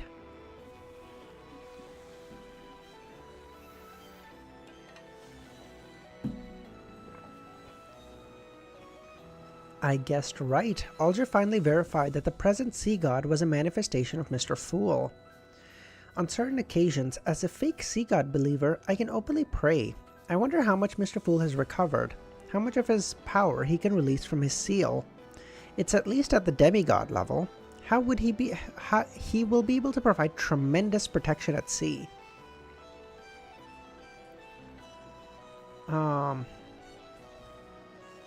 The hermit's unsurprised reaction implies that she has long since interacted with Mr. Fool and learned of certain things ahead of time. This implies that her sequence isn't low. She might really be a powerhouse at the level of an Admiral. This is both good and bad for me. The good news is that I have an additional powerful faction at sea supporting me. At times, we can tacitly cooperate and complete matters previously deemed unimaginable. The bad news is that a lot of my news and resource channels will be overshadowed by hers. The purpose of the Tarot Club will decline drastically. Of course, that's under the premise that she really is the Admiral of Stars. The Tarot Club of overthinking? Actually, dude. Like, dude, how about you just be like, hey, who they are is really none of my business. I'm just gonna go about me doing me. And hopefully we will get some benefits out of it. No. We gotta do all this bullshit instead. Yes, I have to adjust my focus and from gathering news and resources and align it towards the church. This is something she can't supplant, Alger thought. The Sea God is really Mr. Fool? No. It should be said that the present Sea God is Mr. Fool's manifestation. He has truly begun interfering with the real world. This is great! In the future, I can pray to the Sea God directly and receive a response when I'm out traveling at sea. Audrey felt surprised, overjoyed, and proud. According to what she knew, the churches didn't do fixed ritualistic magic internally. The ones who received responses by solely praying to the deities were mainly priests or chance occurrences. Good lord. Otherwise, they were blessed who were just numbered a handful. After receiving a response from every prayer, they would be an extreme exception, even among blessed. But I can. Mr. Fool is returning to his throne, one step at a time. Replacing the Sea God is one of those steps. Audrey didn't hide the changes in her emotions as she smiled. Thinking straight and elegantly, copy this? Copy. Oh, what Audrey just thought? Oh.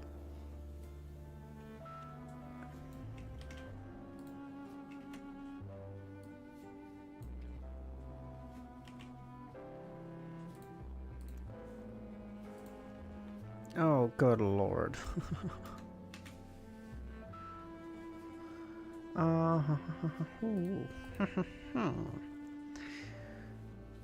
Kohenem. That's an elf's name. I think I've heard it before. Emlyn attempted to recall, but it was in vain. As for Kalvatua's death and how the Sea God still replied to its believers, as well as the reason the Hermit, Justice, and the Hanged Man looked at the Fool, he made a slight guess without thinking too deeply about it. What has this got to do with me? It doesn't affect my saving of the Sanguine, nor is it of any interest. Anyway, I can just pray to Mr. Fool if there's any problems, Emlyn mumbled to himself. Calamity. Queen of Calamity. But there are no records saying that her name is Kohenem. Derek turned his head to the left very slightly, a common tic he did when he recalled things. From the looks of it, the little son isn't sure if Kohenem is the Queen of Calamity. Otherwise, he wouldn't have such a reaction. Klein then controlled the world to cough, pulling everyone's attention back from their thoughts. Following that, the world conjured a picture from the Fool's help and showed it to both sides and asked, "Does anyone know her?" It was a picture of the red-haired Helene. Klein mainly wanted to know if the Admiral of Stars, Cattleya, or the Hanged Man knew her, since they were well informed at sea. Actually, I'm curious. What Tarot Club Major Arcana with numbers? I'm curious. I'm wondering if the Tarot Club is going by numbers. No, it's not. No, I was wondering if each person was no. Because Fool is 0, Magician is 1. No, okay, I was curious. Okay. So we have 0, we have 1, we have 11, 12. That's interesting. 0, 1, 11, 12.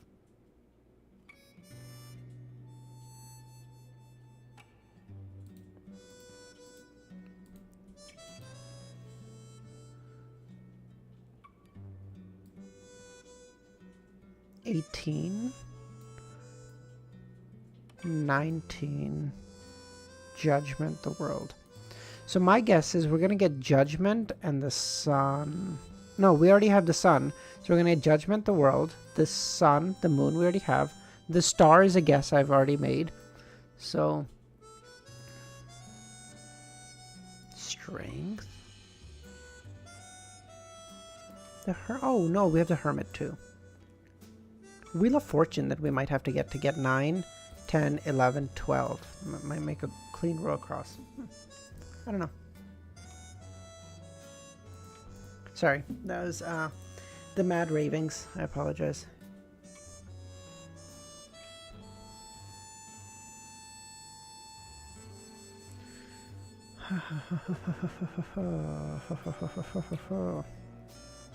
Alder glanced at it, and just as he was about to say that he didn't know her, he heard Ma'am Hermit say in a deep voice, "Red-haired Helene. She's from a fallen noble family and has the bloodline of the Intisis Sauron family." Whoa! Who did you guess as the star? This one's not really a guess I made, so I'm not gonna take credit for it by any means. But someone, I'm not gonna name drop who, sent in a artwork in the Discord with Leonard, who having a tarot card that was the Sun. So I'm gonna guess Leonard eventually joins the tarot club and he's codenamed the Sun. But that's not like a guess, you know. That wasn't like something I divined or like. Well, I wonder who it was.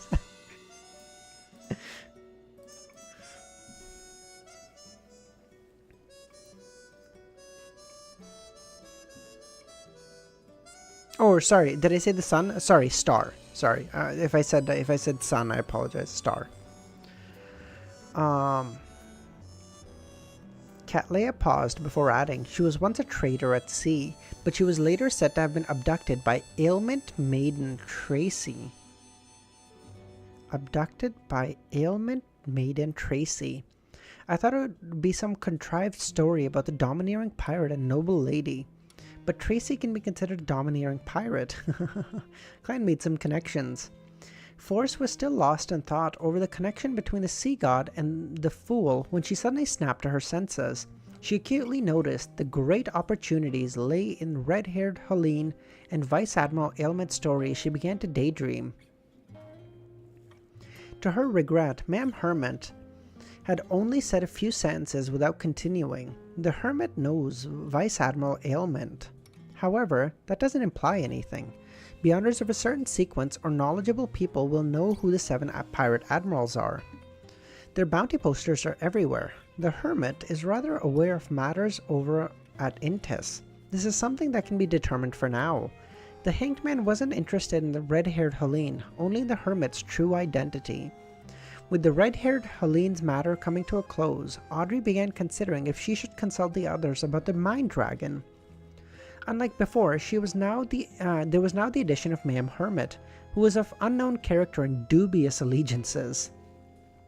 This left her hesitant. After a brief deliberation, she said, "I recently sought out the traces of a mind dragon and went to a place which has the tradition of worshipping dragons." She had concealed the exact location as the details might implicate her. Alder is obsessed with Hermit. Hey, man, he's allowed to find her pretty, but and he's allowed to avoid his feelings about it, like any man, okay? Instead of just saying like, "Hey, I think you're pretty. Would you like to go on a date?" He's just gonna think about her incessantly in his head, okay? He has the right to do that.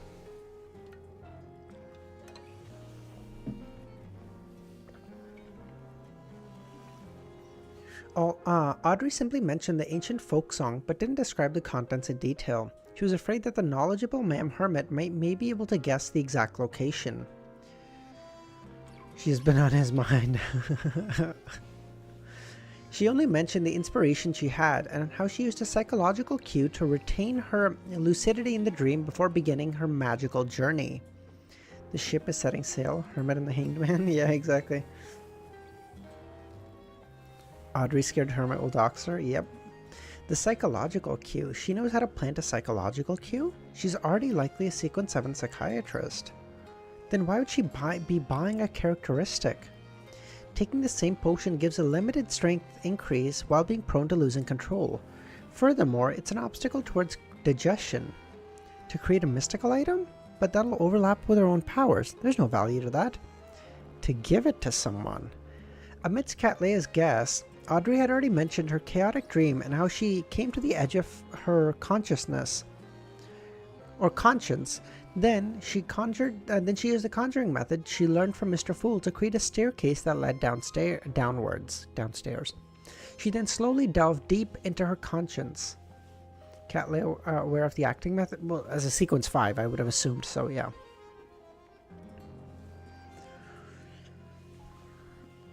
She didn't describe in detail the various points of light in her subconscious, as it would involve embarrassing secrets she didn't wish to divulge. She focused on her lonely and long journey with no end in sight. Then she also expressed how there were various monsters hiding in the surrounding grayness that placed deep pressure on her. And she mentioned how she nearly broke down several times and barely managed to endure it thanks to her beyond her powers. Then she reached the point of her journey, finally arriving at the illusory sea of collective subconscious.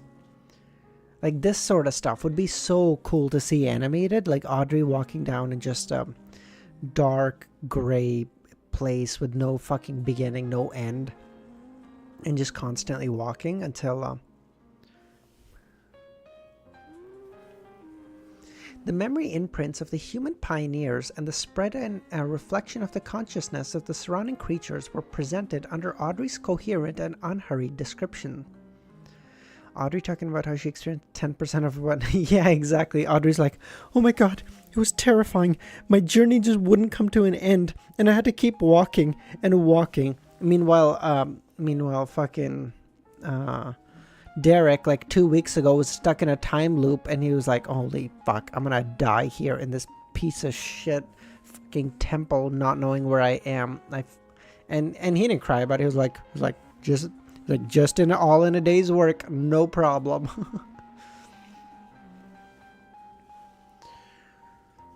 The memory imprints of the human pioneers and the spread and reflection of the consciousness of the surrounding creatures were presented under Audrey's coherent and unhurried description. Hey, she's not that dramatic? Okay, simp-looking ass motherfucker.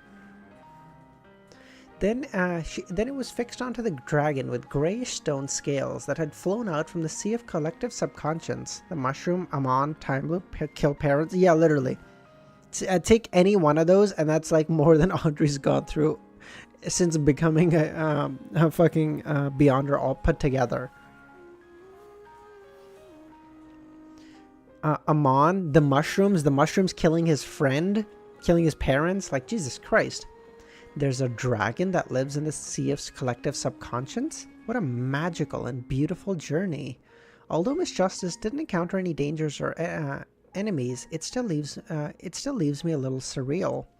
Forrest suddenly thought of a title for her book, Miss Justice's Dream Tour. While rounding things up, Audrey scanned the area and asked, "Ladies and gentlemen, do you have any suggestions? Do you think that the Dragon City of Miracles, Liveside, is also hidden in the sea of collective subconscious? If I wish to continue searching, what should I take note of? What preparations do I need to make?" The hanged man glanced at the hermit and said, "I don't think you should continue exploring. It's very dangerous." According to the records, the most dragons are creatures with flesh and blood, including your mind dragon. By allowing itself to survive and swim through the so-called sea of collective subconscious, it means that the dragon you saw was a sufficiently high sequence, at the very least at the level of a demigod. About the City of Miracles? Yeah, I believe so. City of Miracles. Hopefully. According to the information, yes, I'm just gonna quickly share my screen with you guys. According to the information about dragons, that she'd bought from the Little Sun, Dragon of Imagination, Alkvolt, lives in a floating sea. Whatever. Yeah, that.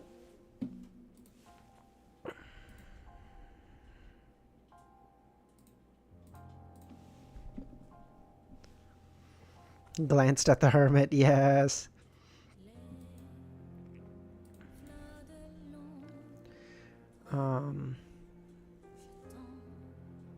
Before you reach sequence 5, it's best that you don't consider this. Catleya nodded and said, "Oh my god, they're finishing each other's sentences already. So cute." He's jealous. There are many other dangerous things in the sea of collective subconscious. The accumulated malfeasant thoughts of humanity, the desires that can corrupt soul bodies, the terrifying memories since ancient times that resembled storms and waves at sea. All of these will deal severe psychological harm to you. It might prevent you from ever waking up. Power couple of the century, true.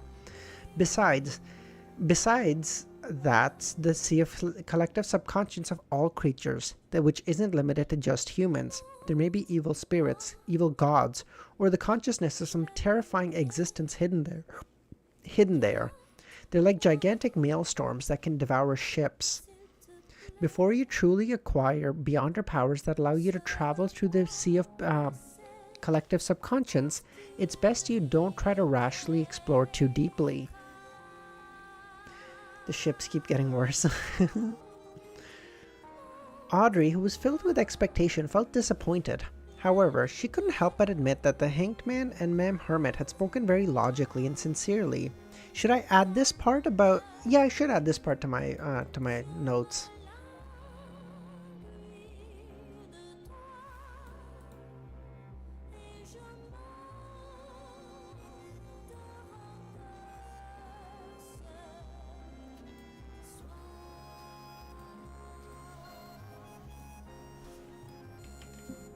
It'll help when I eventually make a video about this. Man, making videos about the collective sea of subconscious. I'm definitely going to need to show you guys the video before I post it, or at least a couple of you, because I'm for sure going to make some fucking mistakes, and I don't want the entire community on my ass. Easy with Kleinx Daily is still the stronger the worst ship ever. Kleinx Daily? Really? That's an interesting one.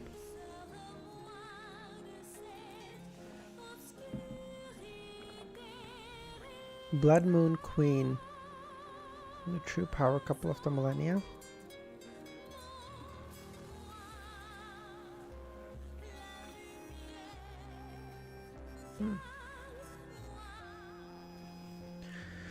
Although she silently inhaled and said to herself, "Audrey, don't be headstrong. Wait till you're sequence 5 before making the attempt again." She totally didn't consider how difficult it would be to become a sequence 5. At that level, one could even compete to become one of the 7 pirate admirals, or make the 7 become 8. From Audrey's point of view, with Mr. Fool and the Tarot Club, as long as she was careful and calm, she would definitely attain that level within a year or two if she didn't take unnecessary risks. Only the gate to being a demigod was hard to push open. Ma'am Hermit knows a lot and is very knowledgeable. Audrey clung onto the last sliver of hope and looked towards Mr. Fool at the end of the table, hoping he would say something else. "Don't look at me. I have no idea." Klein tried his best not to blink. His understanding of the subconscious, conscience, and the collective subconscious was still stuck at a theoretical level that Spirit Medium Daily had described. Oh my god, you guys talked about Spirit Medium Daily and she's here now? Oh my god. He didn't understand anything more. Despite having dreams intruded frequently, he had never thought of exploring the world outside the dream despite retaining his lucidity. Therefore, how was he to provide any suggestion? In fact, he had a natural idea regarding this. However, he wasn't sure if it would work without any verification. In the past, even if he lacked the confidence, he could vaguely make a comment, but now with the Admiral of Stars, Catleya, sitting on the side, watching, it only made it easier for him to make mistakes the more he spoke. The less he spoke, the fewer mistakes he could commit. And there was no chance of making mistakes by keeping silent. What a pressure-inducing new member, Klein sighed. If not for him being above the grey fog and how he existed in the form of spirit body, he suspected that such highly difficult acting would make the muscles around his eyes spasm. Mr. Fool doesn't have any suggestions. Audrey retracted her gaze in depression. At this moment, Emlyn, who was already turning impatient, cleared his throat. I've seriously researched the history handed down by us Sanguine. Sanguine? He really is a vampire. Nurturing vampires and pulling vampires into the church is really a tradition of the Earth Mother? Catleya nodded as she looked as she was listening seriously. Wait a minute. Is that sarcastic or is that literal? Nurturing vampires and pulling them into the church is a tradition of the Church of Earth Mother? Is Catleya saying that it is a tradition, or is she asking a rhetorical question? I don't know. Wait, that's literal? They actually get vampires and they're like, yoink, we're keeping you now, bitch. First read ruined my social and academic life for a couple of weeks. I am so... Dude, I am so glad I only started reading this after, like, near the end of my studying journey, or I'd have been fucked. Like, I started reading this right at the end when the last 2 weeks of exams, which was not great, by the way, but I mean, fucking, I did it. Add that to notes.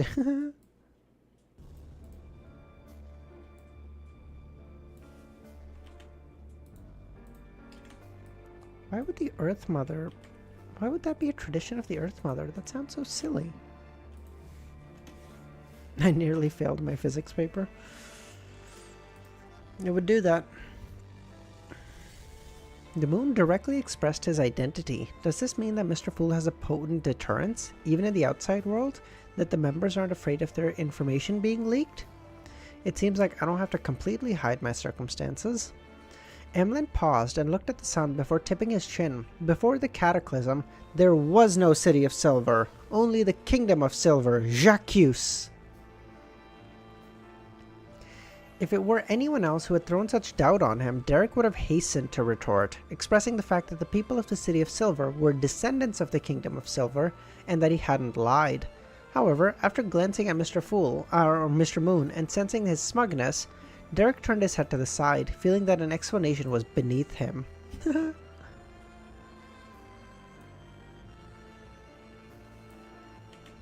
He said, I'm not even talking to you. You're too fucking stupid to try to have this conversation with.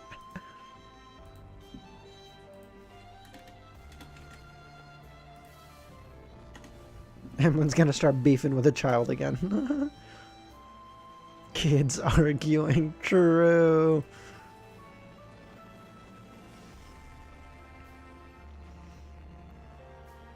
Why must I let an arrogant vampire who doesn't know anything believe me, he silently thought to himself. For a normal day with me.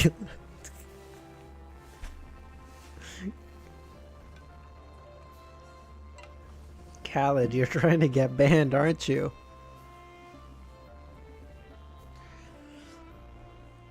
From his reaction, Emlyn could tell that the City of Silver was indeed related to the Kingdom of Silver. He hissed and sighed, and said, the faith of this Kingdom of Silver wasn't originally the giant King Ormir, but his queen, Umbella. Umbella? Derek turned his head and blurted out, our City of Silver has no record on this matter, nor are there any records of a queen named Umbella. Emlyn chuckled. That's why there's nothing wrong with me saying that your City of Silver's history is flawed and incomplete, right? Clearly, there are mistakes in your records of sanguine history. You took such a roundabout way to prove this. Should I say that a vampire like you has clear logic? Or that you're someone who bears grudges? Clyde held back his laughter and stopped himself from sizing up Emlyn.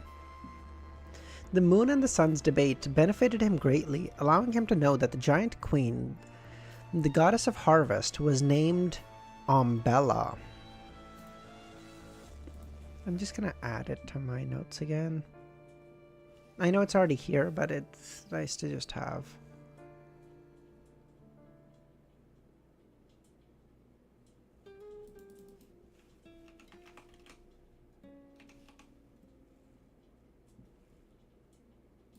Wait, why is that not here? What? Wait, what? Why is that not here?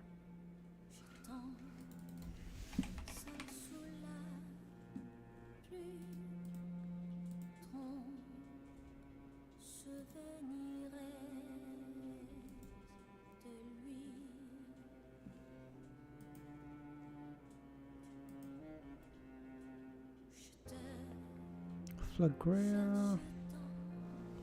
That's fine. So I have Lilith, that one, but I didn't. Yeah, but. Oh, for fuck's sakes, did I not copy that?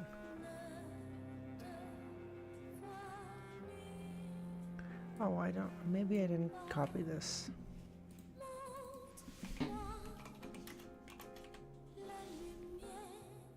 Yeah, I don't think I copied this portion. Hold on. All good. There we go. It's in there now. God of Harvest. Bella. Yes, I should have all of it. Yeah, you were good.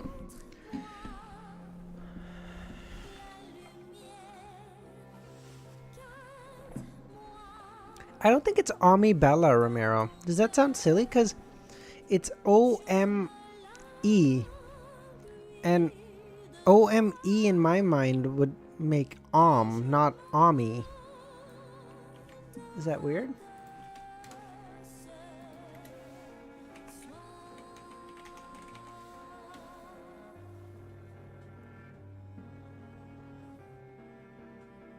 But I mean, I don't know.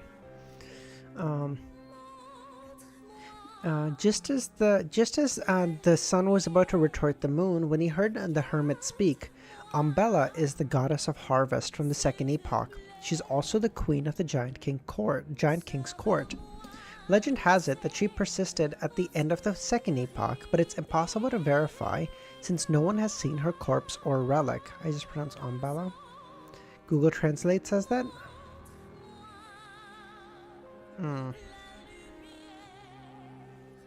The goddess of harvest is really named Bella. Derek was stunned. He wished to retort, but he was unable to say a word of this matter.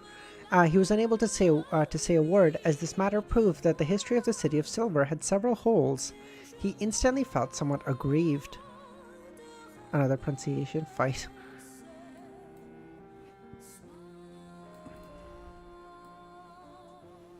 No. Jesus Christ. I don't know if we've ever had this many chapters that are this lore heavy back to back to back. If this is further, if this is what's about to come in the future, my God. Man, Bella feels so weird to me. Yeah, I always used Bella. When Emlyn saw this, he felt good. Pleasure rose from his heart. He's actually beefing with a child. After another round of exchanges, the tarot gathering came to an end. Klein smiled and said, "Everyone, we shall meet next week. By your will." By your will. Audrey immediately got up to bow.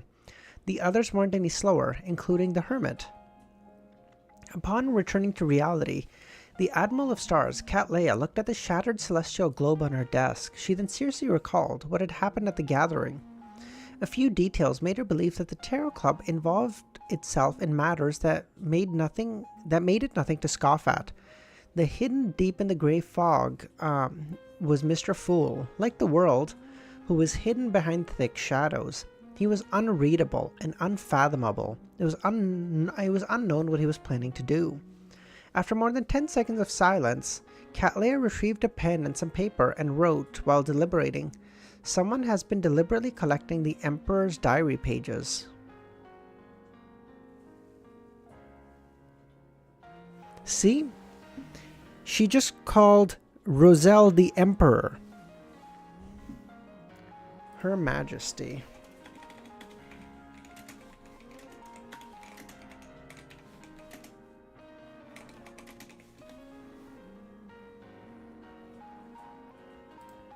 And Her Majesty would refer to a queen. Okay? Her Majesty would refer to a queen. Now, again, technically you could say Roselle's wife could be the queen. Possible.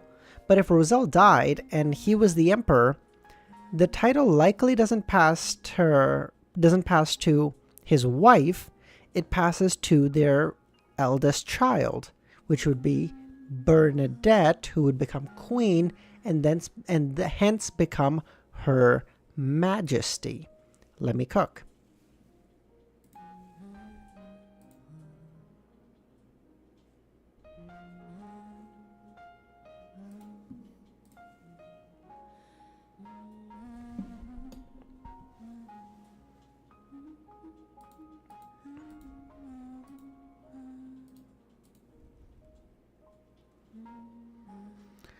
One meeting and she's betraying the Tarot Club. Your theory true that someone will betray? True, I did guess that too. Oh my god, I'm truly a seer, Nightwalker. My fucking god. You know what? I think we can clearly say that I have fully digested the seer potion. She didn't dare to expose any information that involved the Tarot Club, as she was afraid of being punished by Mr. Fool. All she could do was give a heads up on things that could be discovered under ordinary circumstances.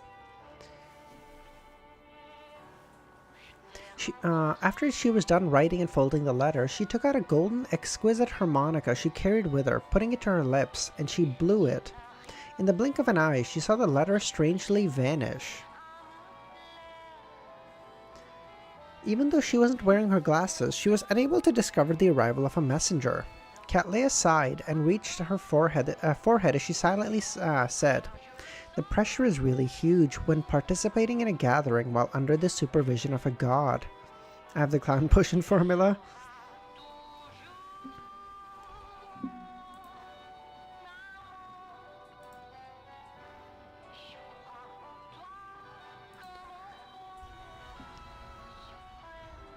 With the Admiral of Stars joining, the pressure on me as the fool has increased greatly. Klein rubbed his temples above the grey fog and directly returned to the real world. He wanted to attempt the inspiration Miss Justice had received from her from exploring her dreams. He wants to go to the collective subconscious?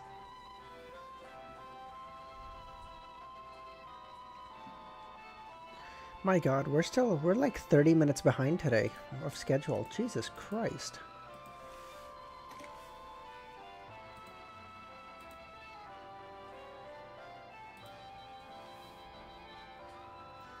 That's why I didn't say that. Klein's situation reminds me of Ein's. Like Einzel Gomes from... Fuck, what's that? What the fuck is that called? You guys know what I'm talking about. I can't remember.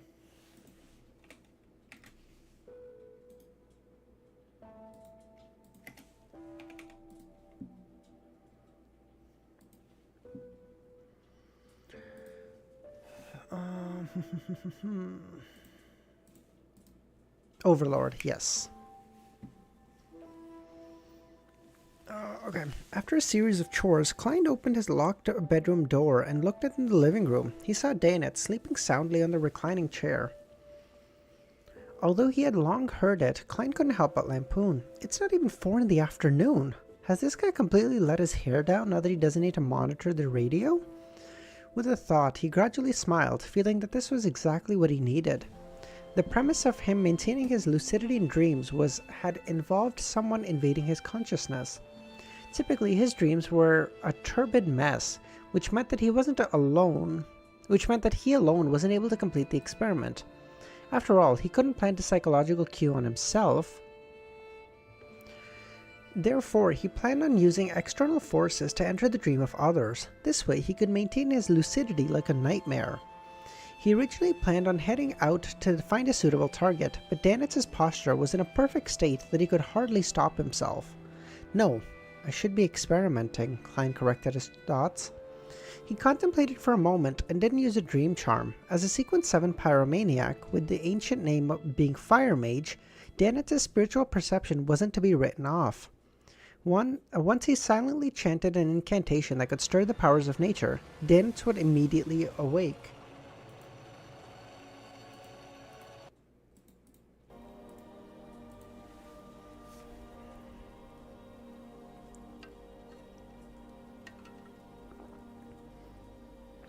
As such, it would be a question of whether he could invade the matter in a timely fashion. After some deliberation, Klein took out another thing he had prepared. It was a gem-like object that seemed deep and dark. It was the Beyonder characteristic left behind by a nightmare. It could be used to a certain extent, like the marionettist Rosego's all-black eye. However, the effects were inferior to one that was from a mystical item. For example, this nightmare's Beyonder characteristic didn't allow Klein to pass through the dreams of someone across the city from his in-suite, nor was he able to forcibly pull people into a dream. However, it was still simple enough to perform the most basic form of intruding someone's dream at a close distance. Klein held the dark gem and spread out his spirituality. The illusory darkness spread before his eyes, filling his vision. Everything before his eyes was blanketed, including Danitz. There was no longer a humanoid figure, but an what in the actual fuck is this word? Listen, I'm good. I'm a surface on... Look at this. Ellipsoid. A surface, all plane sections of which are ellipses or circles. Ellipsoid. I don't think I've ever seen that word before. But an ellipsoid blob of light. Klein immediately extended his spirituality and made contact with it. Without any warning, various scenes flooded his surroundings as they flashed rapidly. Finally, it came to a stop on a ship that was dozens of meters long. It had a smoke-churning chimney and large sails that were fully raised. The deck was polished abnormally bright and shimmering with the glimmer of a gold coin when sunlight hit it. Danitz stood under the main cannon as with his crossed arms, he was leisurely rushing the sailors, shouting from time to time, "Scrub that shit again! Dog shit! Do you want to copy down the ancient Faceac dictionary?" He's quite impressive on the Golden Dream. Klein ignored the owner of the dream and flew to the other side of the ship. He found a hidden spot that landed on the deck before preparing to test his spiritual perception. What he planned on experimenting on was simple. He wanted to know if chanting the fool's honorific name in a dream was effective. He wanted to know if he could sense someone praying. This way, if Miss Justice encounters danger in the sea of collective subconscious, she can use this method to ask for help. After stretching back, Klein's expression gradually turned solemn as he chanted the honorific name of the fool. The words in Hermes being spoken very quickly finished. He very quickly finished reciting the name of the honorific name of the fool. However, Klein didn't hear the series of illusory pleas. It doesn't work. Klein frowned and thought. He analyzed whether it was impossible or if he had made a mistake somewhere. Yes, chanting in the dream doesn't actually produce any noise. Relying on Hermes alone isn't sufficient. To achieve the effects of praying, I'll have to use a language like ancient Hermes that can stir the powers of nature. This is the same state as me copying the account password of my anonymous account. Klein slightly nodded and began to chant the honorific name in ancient Hermes. He wasn't afraid that there would be an accident, but that his stirring of the powers would wake Blazing Danitz from his sleep. He recited each word, quickly finishing the 3 sentences. Following that, Klein heard the stacked series of irritable, illusory pleas. At that moment, Danitz's dream quivered as the Golden Dream quickly disintegrated. Klein didn't stay any longer and immediately left. He returned back to his bedroom before Danitz woke up. After 7 or 8 seconds, Danitz sat up in a daze. Why did I dream of Gehrman causing trouble in the Golden Dream? What a terrifying monster. Dog shit. It must be the result of me worrying about him all the time. Inside the bedroom, Klein had already taken the 4 steps counterclockwise and went above the grey fog. Without any surprise, he saw the rippling light by the fool's high-back chair. It was in the scene of him in the dream. It really does work. One can still receive a response when chanting the fool's name in languages such as ancient Hermes or Jotun. By the way, I saw a video I had missed. You guessed Edwina is from the Mystery Prior sequence. Do you still think that? After seeing Hermit? I don't know. No, I don't think so. It wouldn't make much sense to have both of them in the same pathway, I don't think.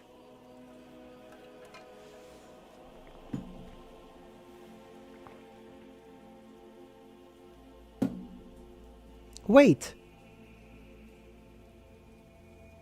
Wait. You know the sequence of Edwina? Do I?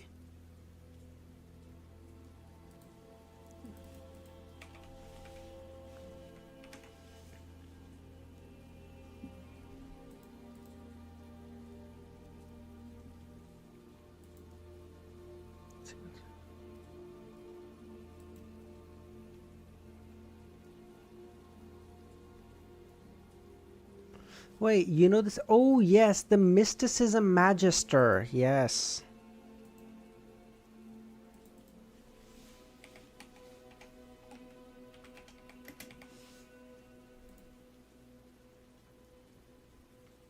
Oh.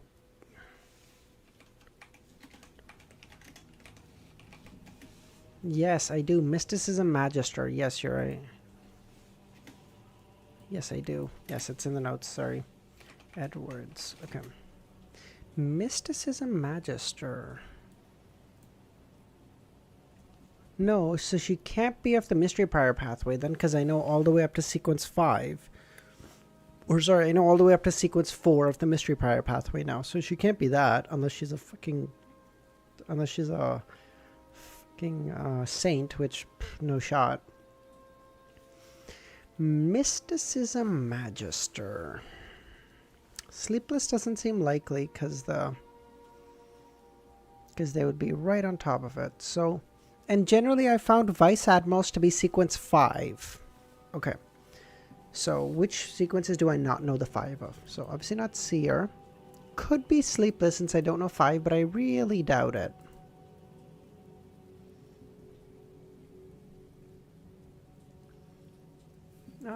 Actually, let me just show you guys my screen. That's probably way more boring without me doing it.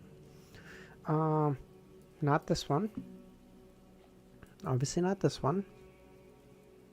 Could theoretically be this one, but Mysticism Magister. It doesn't feel like it tracks onto Spectator.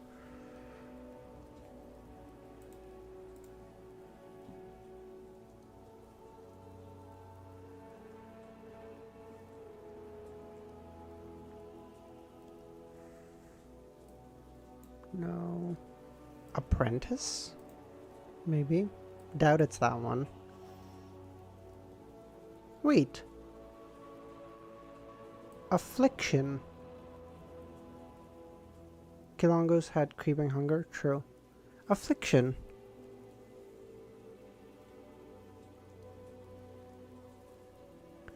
Well. Vice Admiral Ailment.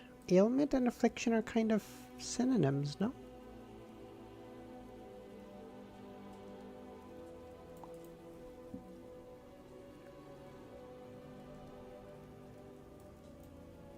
No.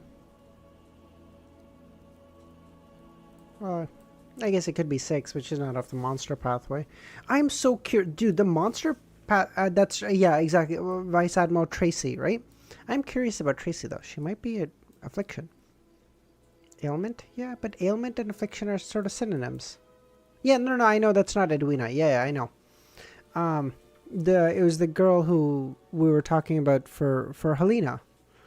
Arbiter pathway, maybe Arbiter. She does, her personality type seems like it fits it. Apothecary's garbage, not warrior. Obviously, we know that one. Not this one. Not this one. Not this one. What about the monster pathway? Oh, yes. I was saying the monster pathway has got to be cool as fuck. Because we haven't heard a goddamn thing about it. We keep getting like the little bit of... We just keep getting like the little bits of stuff from Zaratul, but we haven't heard a thing about it. Like, it controls luck and fate? That seems crazy cool. Obviously not this, because she'd be out of her fucking mind. Obviously not this. Obviously not this. She does seem kind of like a nerd, so I think I'm gonna stick to reader. I think my two guesses were reader and mystery prior. I'll stick to reader because she seems like a nerd. All right, let's keep going.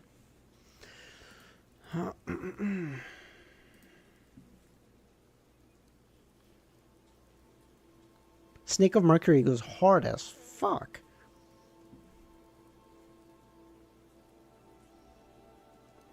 It really works. One can still receive a response when chanting the Fool's name in languages such as Ancient Hermes or Jotun.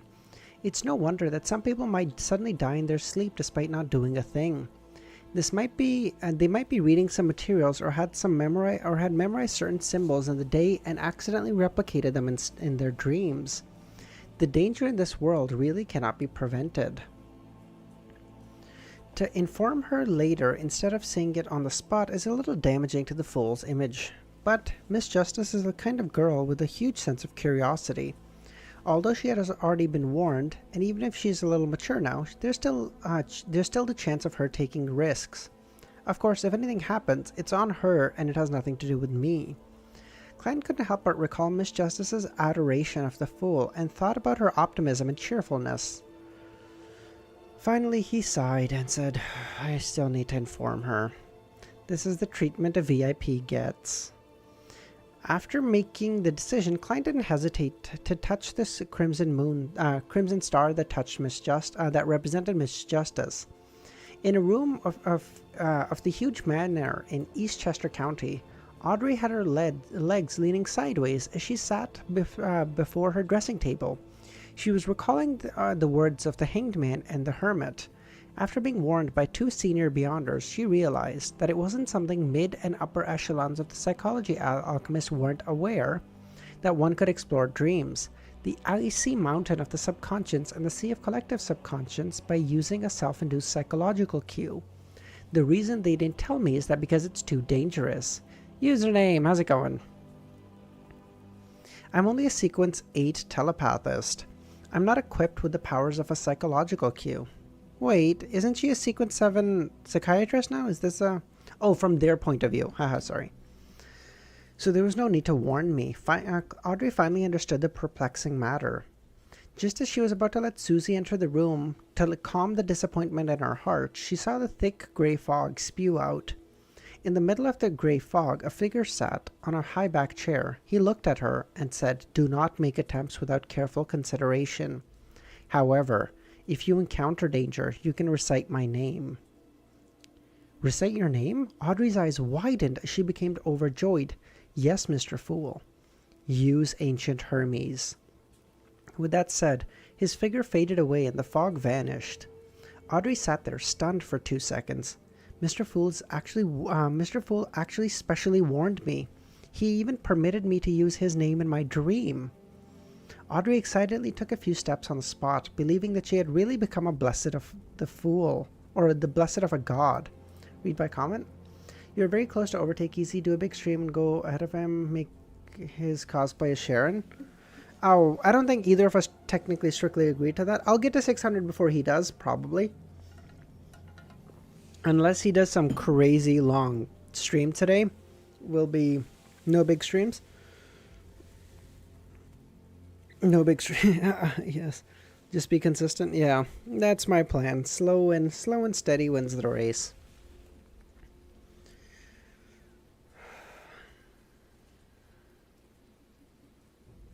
Of course, she also remembered Mr. Fool's warning. She planned to understand more from the psychology alchemists and make another attempt when she was sufficiently prepared. She smiled as she randomly tapped her chest, saying, "May Mr. Fool watch over me." Above the grey fog, Klein began to consider another matter. Red-haired Helene, who had a reward of £1,000, was related to the Vice Admiral Ailment Tracy, good lord. See, ailment and affliction. I feel like those two are really similar. And ailment is 6? 5? 6? 5, which is like right what you should have made a bet, which is right what thing should be. Big streams are no fun. Yeah, I'm the thing is I'm also not great at like I mean even if they are fun, that's one thing, and sometimes they're necessary. I get that. Like if let's say, like the last let's say 20 chapters. God, I hope not. But of a volume need to be read together. Okay, listen, I get it, no problem. Devil, how's it going? But like doing them regularly is just not like I find it much better for you guys if I have like a consistent set timing. That way, hopefully, more of you can watch. And then those that can't watch are aware, like, okay, well, if I miss this one, I'm gonna miss roughly this much. Okay, like I have a rough idea. This is what happens during the stream, no problem. Whereas if I'm doing like crazy long streams occasionally, it's just like, what the f? Oh, I missed that stream. Okay, well, I just missed all the cool stuff. That sucks. So, Tracy took over Kilongos' crew and changed his flagship to the Black Death. Black Death. Black Death was the name of the bubonic plague was called the Black Death. I prefer big streams because I couldn't attempt second stream. Oh, I see. Oh, I see. Black Death was the name of the bubonic plague. Plague, which is also of the think pathway. Plagues, which are also of the think pathway, the demoness pathway. As for Kilongos, he previously plundered a tycoon named Jimmy Necker.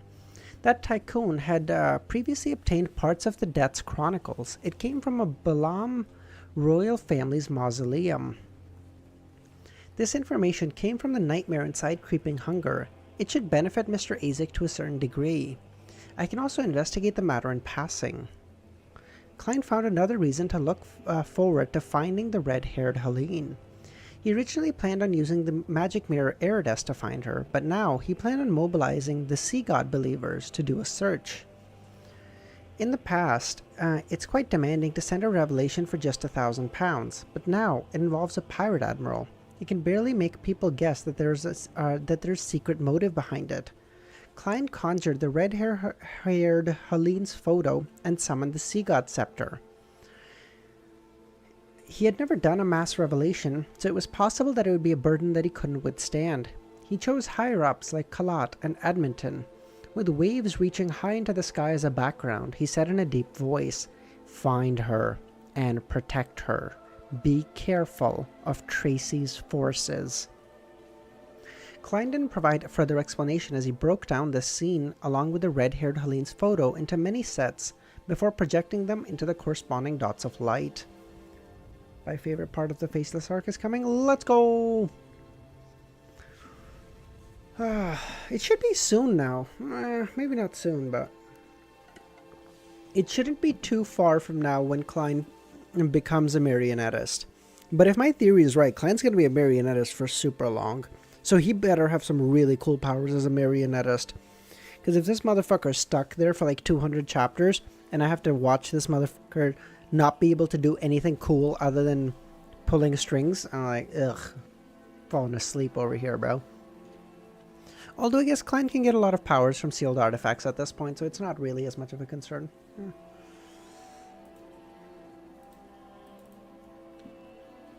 But I have so many accounts I have not used yet. Don't worry. Do not worry, Dr. Z. Sorry, you guys did tell me. I apologize for asking again. I didn't write it down. When does Volume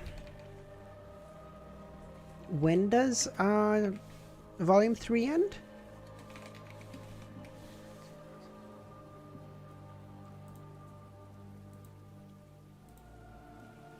Chapter-wise or universe-wise?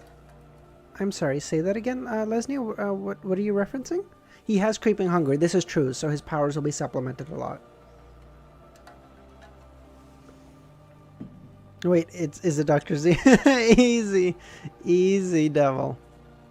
About 7:30?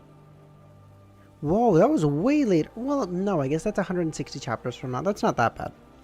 So at this rate, at my current rate, that's probably like 10 days. Probably even less so. So Wednesday, Thursday, if not next week, but the following, so.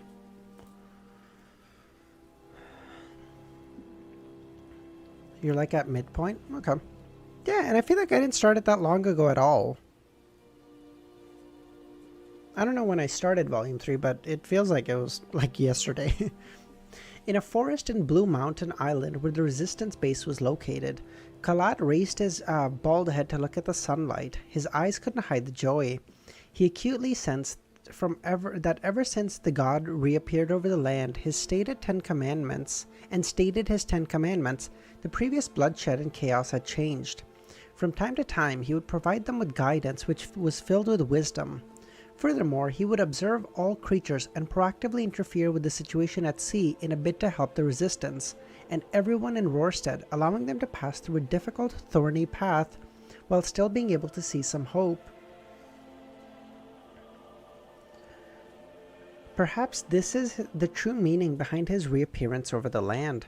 Kalat recalled the revelation he had just received and guessed that the red-haired woman named Helene was like a fulcrum for Vice Admiral Ailment Tracy and the forces out at sea. She was the key to spoiling the balance between the countries, and only by making the world situation more chaotic would the people of Rorstead have the opportunity of being liberated. You started Volume 3 not even 10 days ago? That's crazy. And by my estimate, we should have like 10 more days until we're done. That's crazy. Kalat drew a deep breath and quickly set up a ritual to pray to the sea god, conjuring Helene's picture. But that's of course 10 days of like continuous reading. So if I ever miss a stream, which there's a couple of times I can think of, like, okay, I'm going to miss a stream then and then. So, you know, it might be a little bit more, but like a rough idea. After doing all this, he instinctively turned his head to the side and wore a somewhat mixed expression.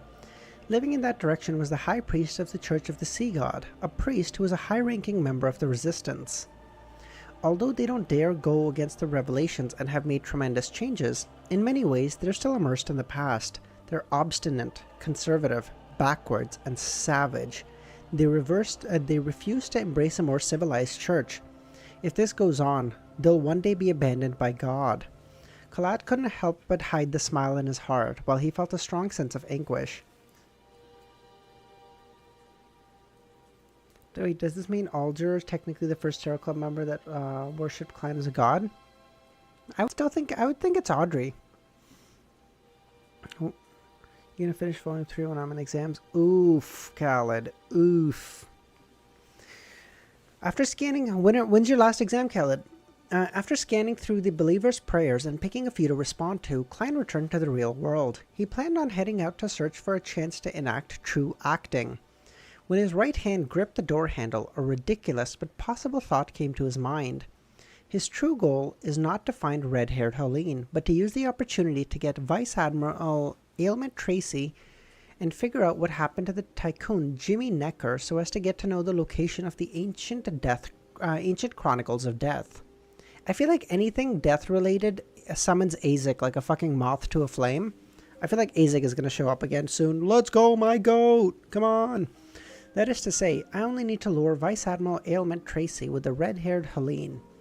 As for whether she's the real person or not, that doesn't matter. I can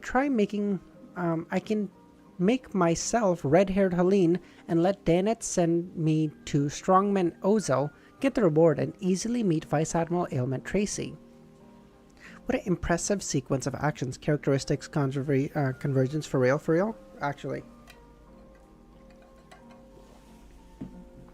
Ali, how's it going, man? Klein suddenly shook his head as he found a reason to reject the idea. Although I'm faceless, I can't accept wearing drag. See? Agreed. I am in full agreement with Klein here, okay? Although I'm a faceless, I can't accept wearing drag.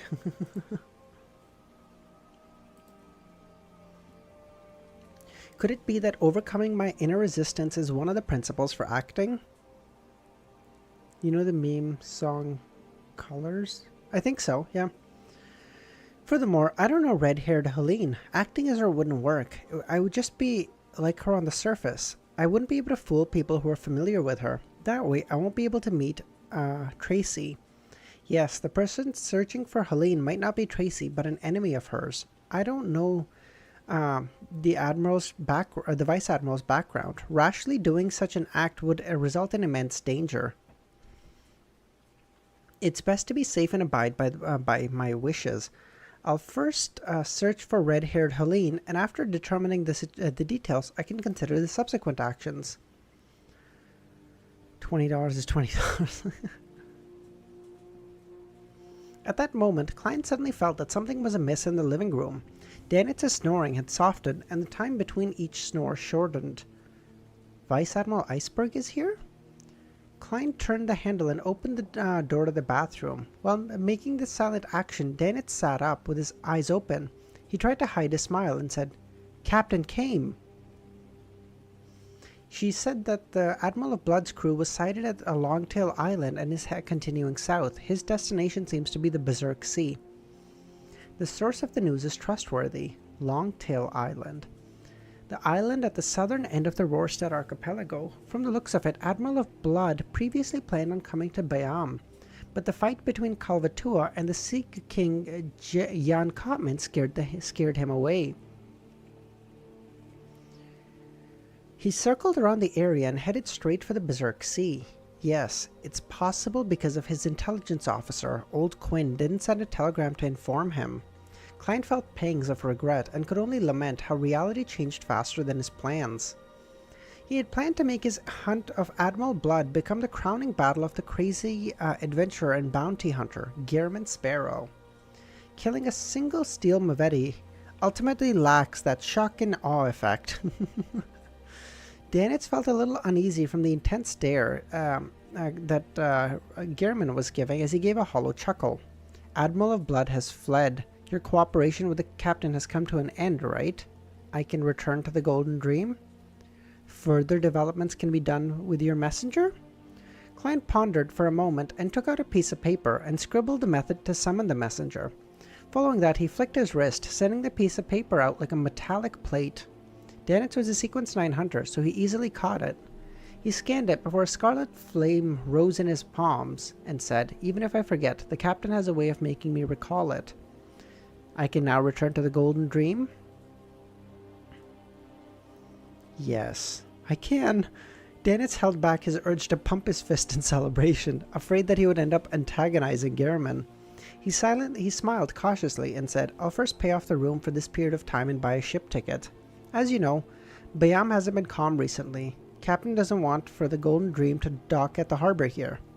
At least you know how to settle the room's payment."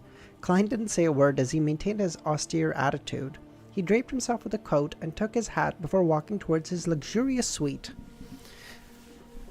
When his back disappeared into the corner of the staircase, he vanished from Danitz's sight. Danitz shrank back into his room and clenched his fist. "Wonderful! Let's go! Let's go, baby! Freedom! I'm finally free! Let's go gambling! Fuck yeah!" Okay, I added a couple of those words, okay? He didn't delay in wearing his cap and heading to the front desk of the Windazure Inn to settle the bill. He informed them that this didn't mean he was checking out. Danitz quickly hit the streets and ran straight for a place known as the Seaweed Bar. He found the air refreshing and invigorating. After he took a few steps, he suddenly noticed the bounty posters hanging around a bend. Blazing Danitz, 5,500 pounds. Oh, this does not bode well for Danitz. Oh, he's gonna get cooked. The posters were just 2 steps away from Danitz, that familiar face that allowed for a clear comparison with his cap-wearing face. Danitz clenched his teeth and revealed a sorrowful smile. He hurriedly pressed down his cap, nearly concealing his normal line of sight. But even so, he still felt uneasy. He went to the recent department store and bought a gray scarf. He wrapped it around his neck and hid his mouth and nose. At this point in time, Danitz relaxed somewhat as he sped up his pace and rushed for his destination. The Seaweed Bar was a common place where gangs gathered. It was common for infamous pirates to show up there. Although this place wasn't like the Swordfish Bar or Amorous Leaf Bar that allowed access to a lot of information and resources, it had its own unique niche. It had many resourceful secret channels. What Danitz wanted to do was buy a scalped ticket to Galagos, but this wouldn't need him to provide identification. He knew very well that in the past or present, his bounty posters would be plastered across the ticket booths. he had bought his first-class ticket to the White Gate using the same method. After entering the bar, Danitz didn't take off his hat, cap, and scarf. He carefully surveyed the area and found Danielle, who sold scalped tickets. He didn't directly approach and instead retracted his gaze from the thin and somewhat swarthy man who was in his 30s. He began searching for someone else.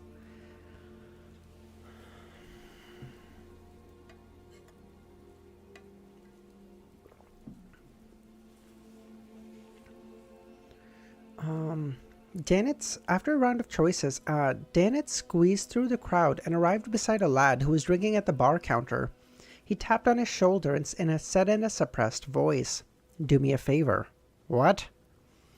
The lad turned his head warily and looked at the suspicious man. The man with the lower half of his face covered and the cap on his head nearly hiding his eyes. He revealed almost nothing about his face. Such a dress-up meant that he was suspicious. This was because the Rorstad Archipelago's lowest temperature in the winter was around 10 degrees. Danitz pointed to Danielle. "See that guy over there? Buy me a ticket for Galagos tomorrow." He handed over 3 one-pound notes and chuckled. "The rest is yours." Although a scalp ticket was much more expensive than a retail ticket, Galagos wasn't far, making £3 more than sufficient. Of course, this was also because the journey was relatively shorter, and there was no need for him to buy a first-class ticket. The reason why Danitz didn't buy it himself was because he was worried that Danielle would recognize him, bringing about unwanted trouble.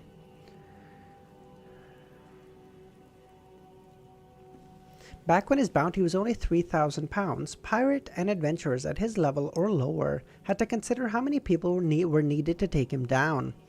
The bounty received wasn't something that could make them forget about their fears towards the Vice Admiral Iceberg and the risk of losing their life. Hence, very few people would take the initiative to attack him. But now, his bounty reward had already reached £5,500. Even if several people joined forces, the amount of money each of them could get was sizable. Furthermore, there were many people at sea who were desperate. It was precisely because of this that Danitz was afraid that Danielle would betray him. Therefore, he hired a random person to buy it on his behalf. The lad held the cash and gave Danitz another look before getting up from his seat and walking over to Danielle. He deliberately slowed his footsteps as he approached some drunkard as he whispered to them. When Danitz saw the scene, he became guarded. He thought of a problem. With him acting suspicious, it was very obvious there was a problem. He was a perfect target for being betrayed. Do you think my reputation as blazing was bought? Danitz planned on teaching the lad a lesson after he got his ticket. At this point, he discovered that a familiar figure had walked in. He was an infamous pirate, Blue Eyes Meath, with a bounty of £2,800. And this pirate clearly knew this group of people were planning to betray him. Okay, see Nightwalker, now Ramiro did delete your messages. What did he delete? Couldn't fucking tell you though. I mean, I can look, but I know Dr. Z's been so good. I'm telling you, she's so good when she's on Smurf accounts. Something about her main account gives her some mad ravings, man. I'm telling you. And this pirate clearly knew that this group of people were planning to betray him. Blue Eyes Meath still has a few rather powerful subordinates. Danitz didn't hesitate to get up and head for the bar's back door. His speed increased as he agilely forced himself through the drunkards and escaped the bar. Then, with his rich anti-tracking skills, he completely escaped from the group of people. You can look at these two.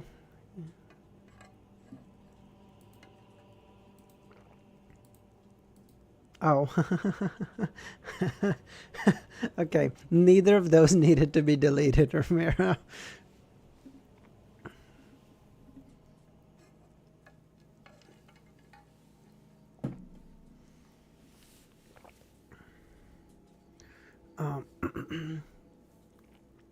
I'm getting bullied. I wouldn't go quite that far.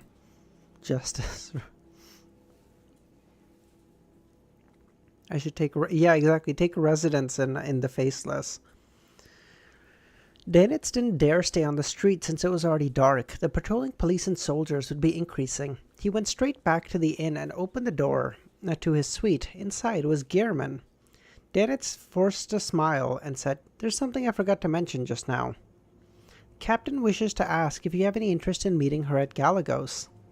This was a question he had previously kept a secret. He had planned on returning and telling the captain that Gehrman wasn't interested, but now he realized he had a low chance of surviving once separated from Gehrman. Dude, oh my god, he actually has some fucking Stockholm syndrome. What the fuck? Oh my god.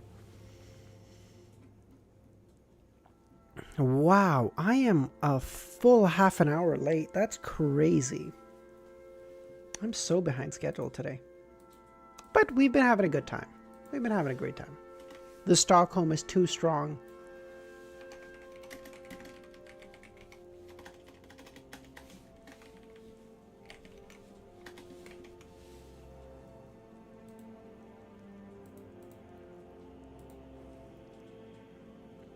Head to Galagos and meet the Vice Admiral? Klein was taken aback. This wasn't something he considered unacceptable, but instead a chance for him to use this face-to-face meeting to ask about matters with trite detail that were cumbersome to pin down. It was possible for him to be inspired and gain information about his subsequent advancement and high-sequence potion formulas. One more friend, one more channel. Klein silently muttered this sentence before taking out a heavy golden coin. He divined if there was any danger. Tails facing he flipped the coin and tails facing up. This implied a negative response, which meant that there wasn't much danger in meeting the Vice Admiral. Klein shifted his gaze and said, "Okay." "On the captain's behalf, I thank you for accepting the invitation." Danitz heaved a sigh of relief and beamed. Klein took a look at the wall clock and said, "I'll head to the washroom first." "Head to the washroom? You mean you plan on heading out later to buy a ticket for me?" Danitz's gaze followed Gehrman's body as he sharply read in between the lines. After using spirit dousing to confirm things above the grey fog, Klein washed his hands and left the bathroom and said, "Let's go." Dude, I have to imagine that Danitz would think that Gehrman has some kind of fucking UTI or some kind of problem, or like a IBS or some bullshit, because he's got to be in the bathroom all the time. He goes in the bathroom to do grey fog divination. He goes in the bathroom to presumably actually go to the bathroom sometime in the day. So this motherfucker's got to be in the bathroom all the time. I almost started checking.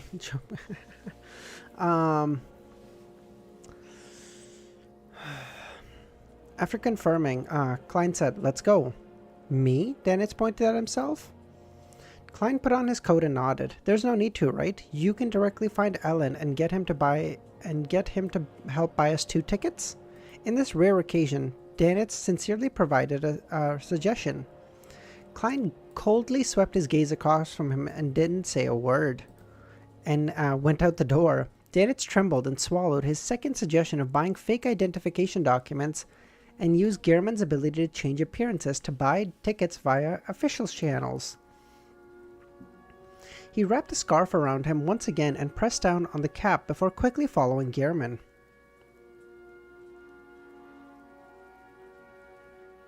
What was the question? After nearly 20 minutes, Klein pointed to where there was a noisy commotion. "Is it there?" This was the seaweed bar where Danitz had failed to purchase the scalp tickets. Yes, Danitz never expected them to circle over and was stunned. Along the way, he had roughly described his earlier experience. Therefore, he wasn't sure why Gehrman would return here. Amidst his thought, he suddenly had a guess. Are you gonna seek revenge for me? He might be insane, but he's quite nice to his friends. His act of venturing out into Bansi Harbor for Ellen and the others is just an example. Klein shot him a gaze and didn't say a word. He widened his strides and walked into the seaweed bar. "There's really no need." Danitz followed behind as he weakly persuaded him. To him, if he wasn't afraid of escalating the matter, he would have baked those bunch of backstabbing bastards in cement and sank them to the bottom of the sea. Jesus Christ, okay. The bar was noisy and lively, the local music reverberating through it, bringing about a trance-like feeling. Dannett seriously surveyed the area in an attempt to find the bunch of backstabbers, as well as the infamous pirate, Black Eyes Meath. That's Danielle. He pointed the black market merchant. What a pity. This place is too chaotic. I don't even know if they're still here, he thought with some regret. Klein turned his gaze and touched creeping hunger with his right hand. He turned his head and looked at Dannett and said, "Take off your scarf." Huh? Dannett was stunned. "Take off your scarf. Do not make me repeat thrice." Jesus Christ. Why?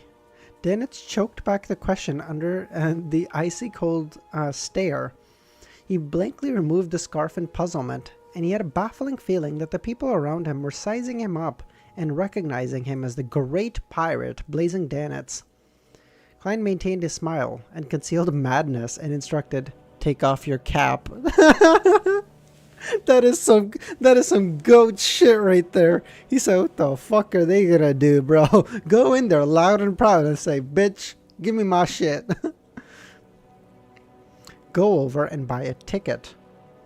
In an instant, Dannett felt as though he had been struck by lightning. He nearly leaped up. I'll be recognized. Under Gehrman's stare, his voice became softer and softer. At this point in time, he already understood what Gehrman was up to. "He wishes to use my worth as 5,500 pounds as bait to fish out those greedy bastards." Dog shit. To think that I thought he was nice to his friends a moment ago. Why would I even consider him my friend? The son of a bitch!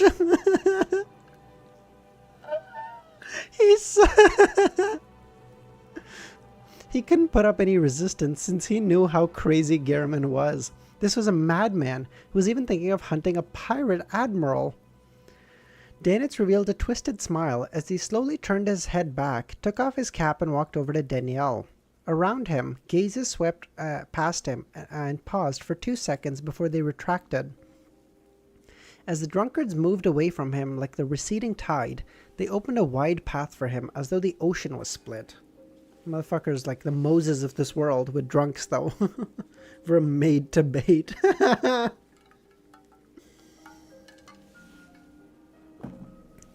Oh, this is so good. Upon seeing their reaction, Dannett was surprised. This is the might of a great pirate? This is what it feels like to be the center of attention? Damn it. I heard someone say my name.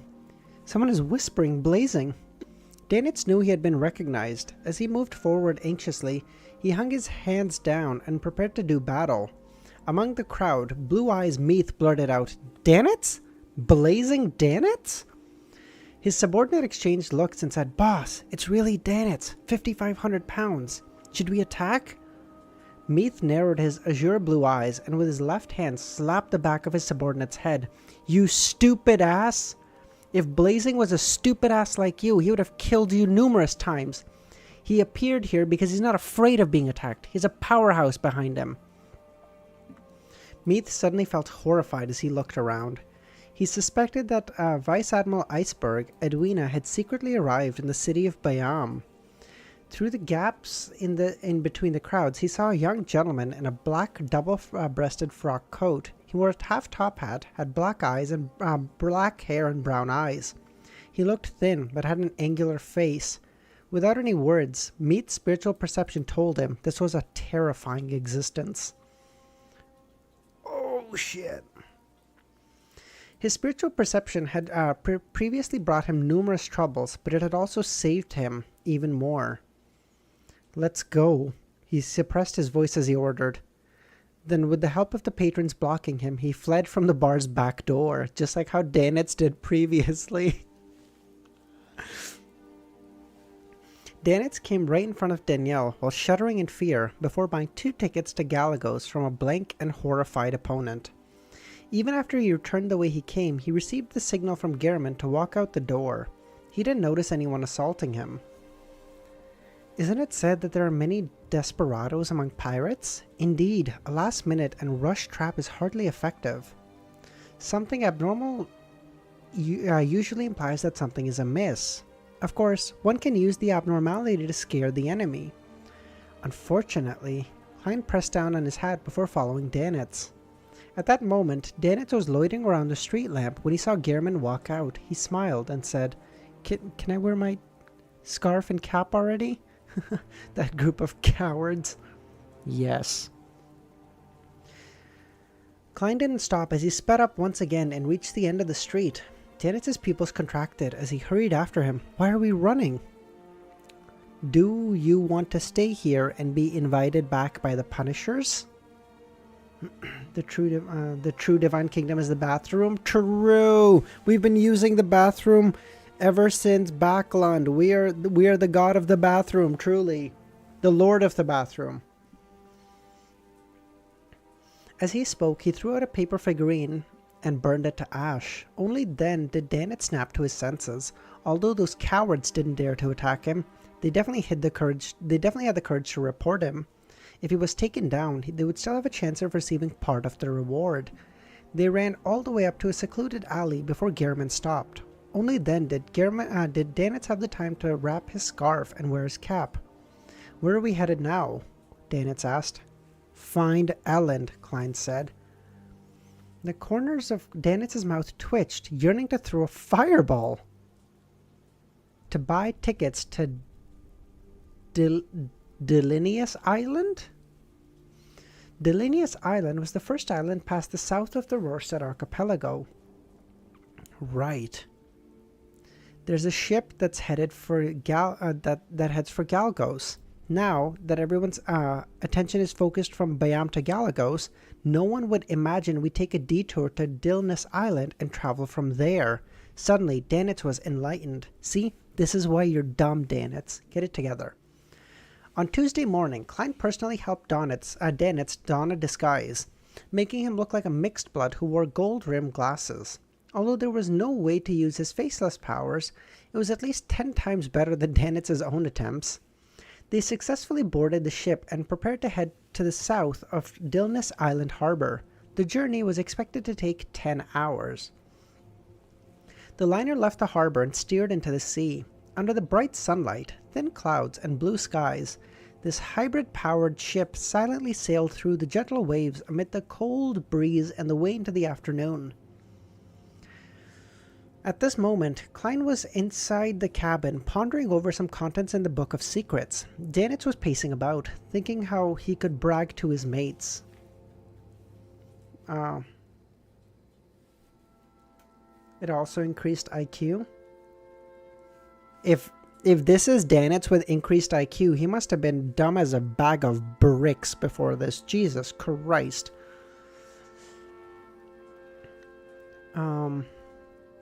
Suddenly, their vision darkened as though a cloud had drifted over to blot out the sky.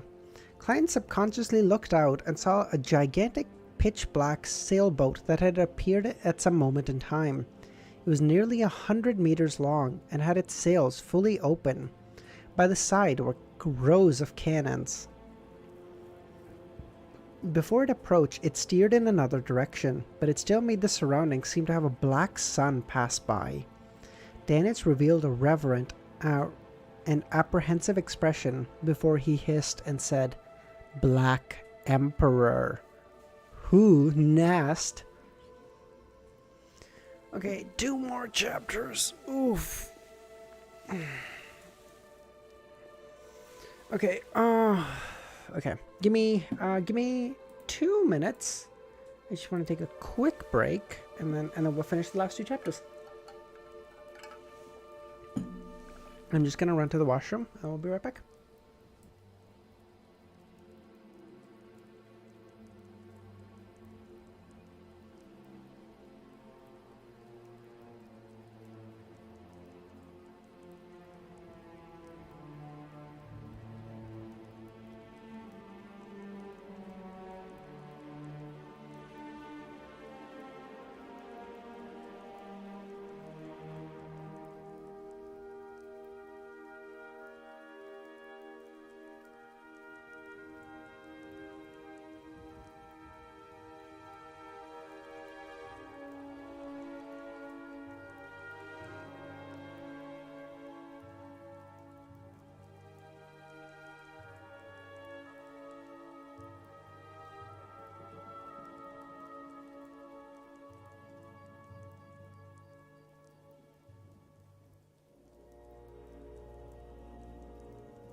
Kill, I think it might be better to ask that question in the Discord than here, just because that way they can give you a better summary, whereas here they're kind of limited because of me, what they can say, because spoilers and whatever.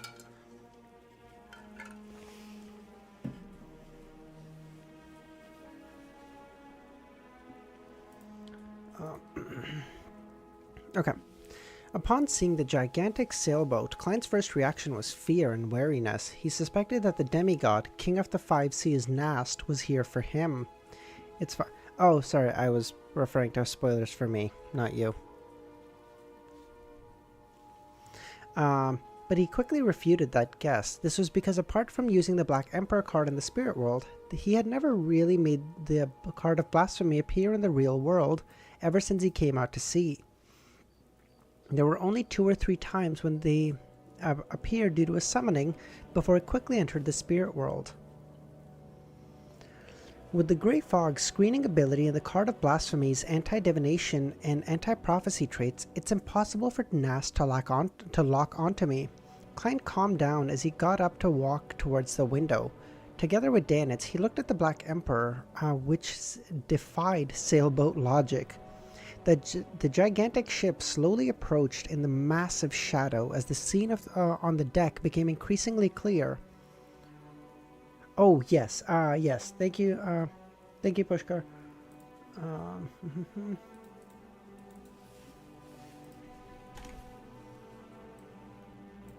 I feel like this is like a giant scare, but nothing's gonna happen. I feel like the next few chapters are gonna be pretty calm, because we're gonna meet with the Vice Admiral, so we're probably just gonna get some exposition for the next like 2 or 3 chapters, maybe even more so. I feel like it's gonna be for some pretty quiet chapters now for the next little bit.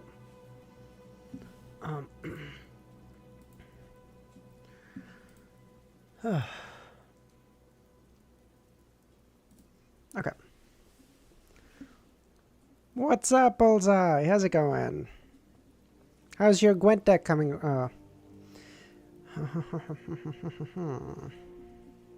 The sailors were either washing the deck or bragging on the shipboard. None of them had drawn their cutlasses or guns. There was no sign of them planning to plunder the ship. Near the cabin, there was a mottled stone chair that was 2 or 3 meters high. On it sat a colossal man that was comparable to a giant. Before he could take in Nast's appearance, Danitz couldn't help but lower his head as his body became numb and trembled to the point of prostrating himself. Klein also sensed the inexplicable sense of might and awe.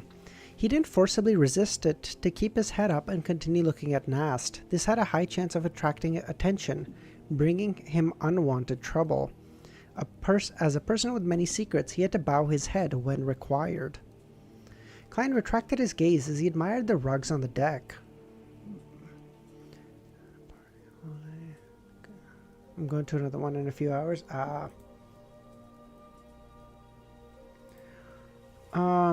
Since there's a lot of new people in this in the chat, I will just say it as my obligatory thing. Always.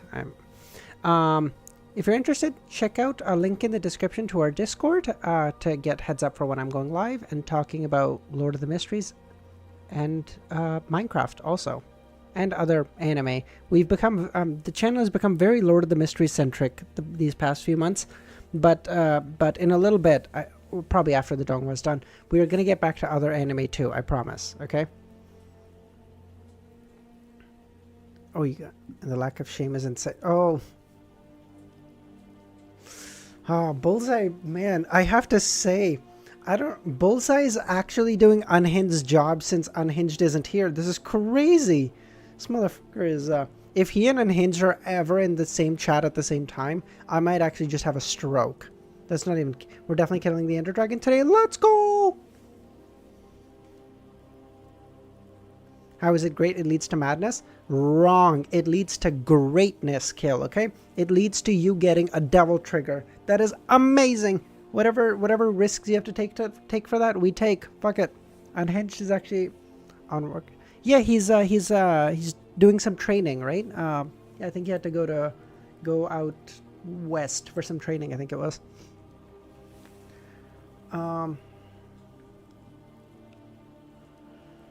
Where am I?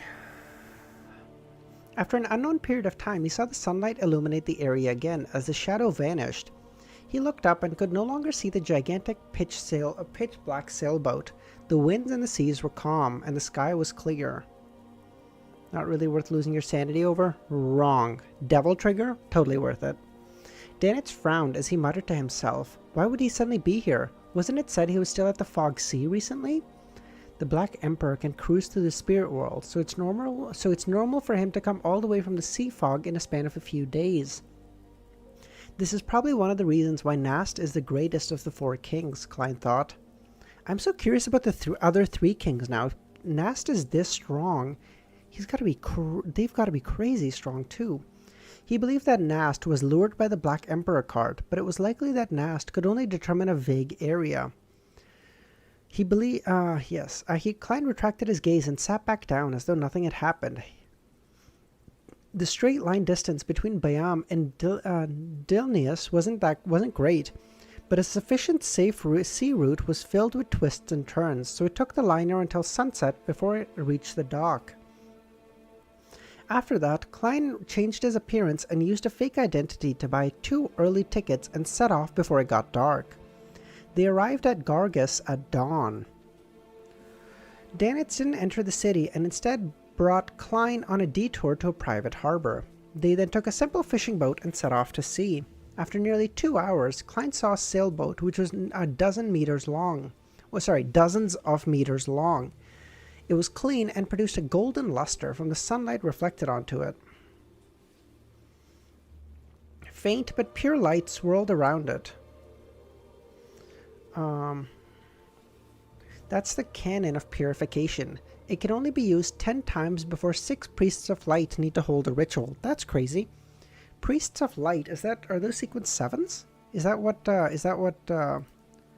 little son is trying to become? Whoa, sequence 5s. You're telling me 6 sequence 5s need to charge this bitch? Jesus, this thing better be able to put a hole through the fucking multiverse for that bit. Jesus, that's so expensive. In terms of time, not anything else, but 7 is solar high I see. Thank you. A gigantic version of a charm? After a certain amount of time, it'll lose its spirituality. Backing Vice Admiral Iceberg is the Church of EBS? Or one that can nurture priests of light? Klein remained as stoic as normal. Back when he saw the golden dream in Danitz's dream, he wasn't too surprised by the main canon. After all, dreams didn't need to adhere to logic. Perhaps Danitz had seen an ironclad warship and its main cannon left a deep impression on him, causing him to reproduce it in his dream. To Klein's surprise, the Golden Dream really had something that required extremely copious amounts of knowledge and mysticism. It wasn't something an ordinary faction could produce. Soon, the Golden Dream dispatched a dinghy and quickly steered towards the fishing boat. Danitz spread his hands open before clenching them tightly, and then jumped down and landed in the dinghy without causing it to shake. Sequence 5 is Admiral level? Yes it is, yes.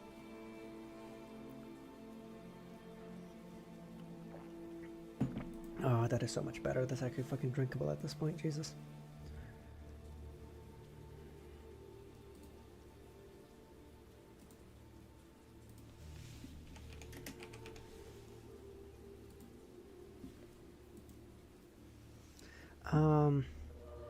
He whistled and struck palms with the pirate who was steering.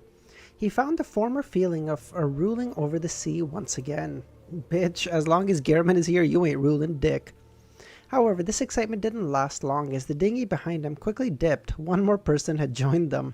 I forgot about the lunatic. Danitz wiped away his smile and sat down. Klein observed the pirates and pressed down his hat. He sat down without saying a word. Before long, he landed on the deck of the Golden Dream and saw the Vice Admiral Iceberg Edwina Edwards standing in silence. Like Longos and Twilight Hermit Order and Hermit... Use... what? What the fuck is MSO? What?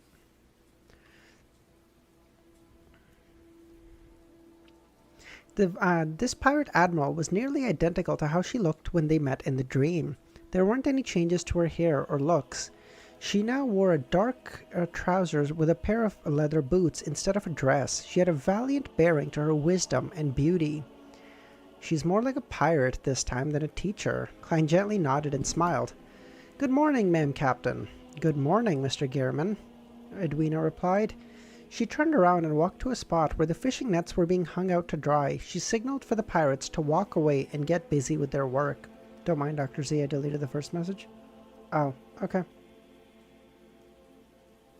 Oh, I see. Fishing nets, as expected of a pirate crew that's more like treasure hunters. This is in preparation to improve their meals. Klein followed in silence. Danitz very naturally found a new companion. Found a few companions of his he was most familiar with to have a drink and to brag to. Of course, he didn't let his guard down. From time to time, he would glance over, afraid that his captain would end up exchanging blows with Gehrman. He was ready to get his companions to join the brawl at any moment. This time, Klein didn't wait for Edwina to explain why she had invited him. After 2 seconds of silence, he asked, What do you want to know about Tracy? What do you know about Tracy? He planned on asking all the questions before listening to Edwina's motives. He wanted to prevent himself from being embarrassed to ask further after rejecting a request he couldn't agree to. Tracy, she's a demoness. A demoness of affliction. Let's go! Let's fucking go! Oh my god, we're goated. Demoness? Klein nearly lost it. He felt that his fate seemed to be intertwined with demonesses. Wait. Hold on. His fate seemed to be intertwined with demonesses. What was my guess?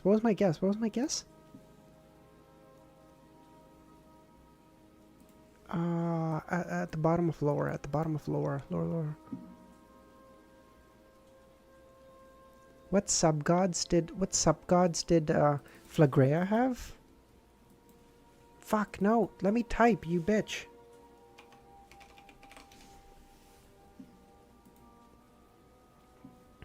We're subordinates. The goddess of misfortune, primordial demoness, and the god of the dead. I don't know what pathway that is. That's so weird. Could maybe if you're of a pathway, you don't only have convergence with people with other ones of your pathway. You have convergence with with people of other pathways or beings from the corresponding pathways who belong to one super god. Does that sentence make any sense to you guys? I don't know. I'll say it. I'll demonstrate in paint. This is just easier. So let's say there's 3 pathways, okay? Seer. No. Wait, no. I already know what can be... Wait, do I know what can be exchanged with Seer? Am I just going insane? Exchange. No. I already made a theory. No. The theory was apprentice, seer, and... What was that? Is it in my theories? No, I might just be out of my... No, I think that sentence doesn't mean anything. Hold on. Apprentice, seer, marauder. Okay, never mind.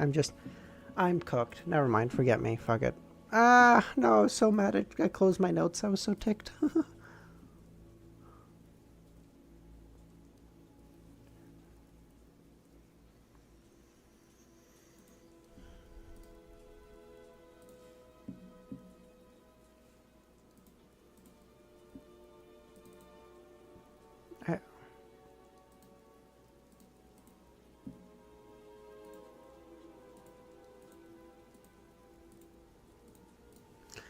You have Klein's theory on it? Yeah, no, I guess that doesn't... Yeah. Never mind. First, it was Witch Trissy, then Demoness of Pleasure, Madame Sharon, then Demoness of Pleasure, Trissy Cheek, and a high-ranking demoness he only heard the voice of. Now there was another Demoness of Affliction, Tracy. Edwina didn't sense the upheaval he was going through and continued. She's different from the typical demoness. She has her own ideals and pursuits. She's quite an oddity in the demoness sect. However, she would still work for the organization doing such work as human trafficking or something else. Different from typical demonesses, doesn't she give up herself and choose to give pleasure to women? Klein suddenly thought of the red-haired Helene. However, he couldn't be certain because not every demoness was the result of a man changing into a woman. There were real women who wished to become an assassin. After asking for the details, Klein deliberated and asked, "We met Nast and his Black Emperor on the way. In the recent months, matters involving you, Signor, Tracy, and Nast have appeared in the sea. That's rather abnormal."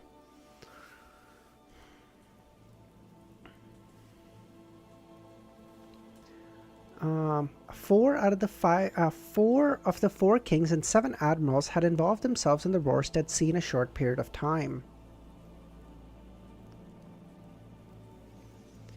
This wasn't even including the recently recruited Tarot Club member, Admiral of Stars Catlea. This was indeed quite abnormal. Of course, Klein had some theories, but he wished to see if Vice Admiral Iceberg would be able to provide some insight.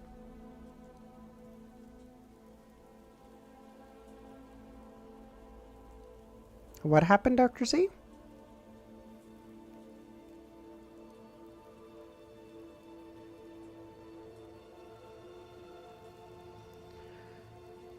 Edwina listened without saying a word. She pulled the edge of the fishing net and held it in front of her. She took out a fountain pen, a brass dagger, metallic bottles, and other things from her pockets and the intersection of her belt, and placed them on the spread-out net.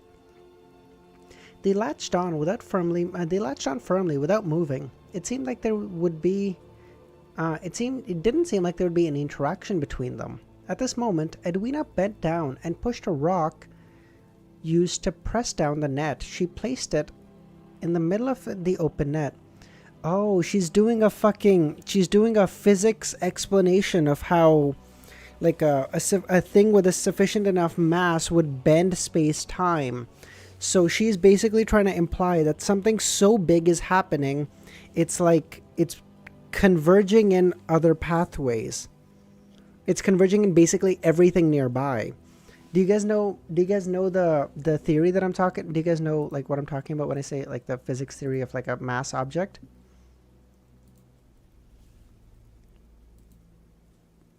Dr. Z, did you win the lottery? Yeah, what are we talking about? I think she's talking about a divine artifact that she saw. I just found out something. The next stream will be very interesting. I want to watch it, but I can't. You can watch it, Nightwalker. Trust yourself.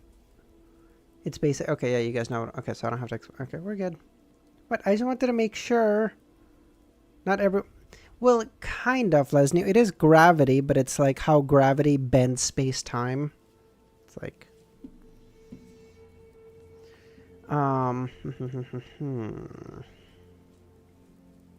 The net immediately depressed, causing the surrounding objects to contract. The fountain pen, the dagger, and bottles tumbled towards the center and gathered besides the rock. What divine artifact are you talking about? Is it the blood of a pope? Like, what did you find? By the way, did you guys know that's apparently a commonly enough thing that it gets stolen all the time because it's a divine artifact? LOTM fans are a bunch of nerds. I guess fair. It's probably something like this. Some unknown existence had appeared in the net of fate and is pulling us towards it, Edwina simply said. This is like an actual model of the law of convergence for beyonder characteristics, Klein thought. With regards to this, he was both enlightened but puzzled. He was enlightened because Edwina's explanation was nearly the same as his, but he was puzzled because it couldn't be used to analyze the problem. The King of the Five Seas, Nast, appeared because of me. Vice Admiral Tracy can also barely be explained, since I did come into contact with Tracy Cheek. As for Iceberg, Vice Admiral Iceberg and Admiral of Blood, I can't find a reason. Is it purely coincidence? Perhaps, besides, it's the latter that attracted the former out.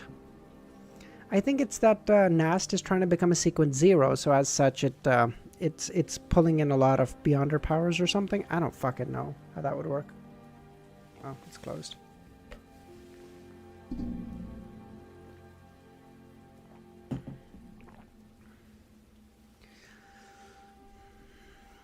Then he said, "Ma'am Captain, is there a reason for inviting me here? Your identity indicates that you came from Backland. According to what I know, this identity isn't authentic enough. There's no powerful bounty hunter named Gehrman from there. The faction backing you is very powerful. Furthermore, it has an extensive network in Backland. You managed to so quickly notice a problem with my identity." Klein didn't panic and simply smiled. "Everyone will have some secrets." Edwina remained silent for a few seconds before, without pressing the issue, then said, "Not long before Kalvatua died, you sacrificed something to it." Klein turned his head slightly and swept his gaze across Danitz, who was drinking beer. Danitz spewed beer all over himself. I didn't do it. Klein retracted his gaze and didn't deny or admit to it as he looked at the Vice Admiral. Edwina continued, "After Kalvatua died, the Sea God is still replying to its believers." I know, Edwina is like calling him out on his shit, and he's looking around, he's like, "This motherfucker," and Edwina just continues on. And also, Kalvatua she's like, "You're in my house now, bitch, what are you gonna do?" She's probably a sequence 6. I mean, at least on the ship here, if Klein had to fight everyone, he would lose. Because there's just too many of them.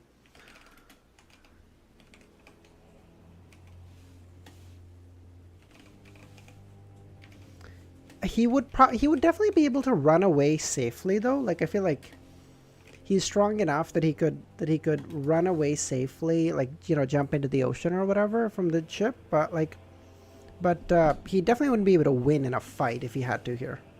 Sorry, give me one quick second.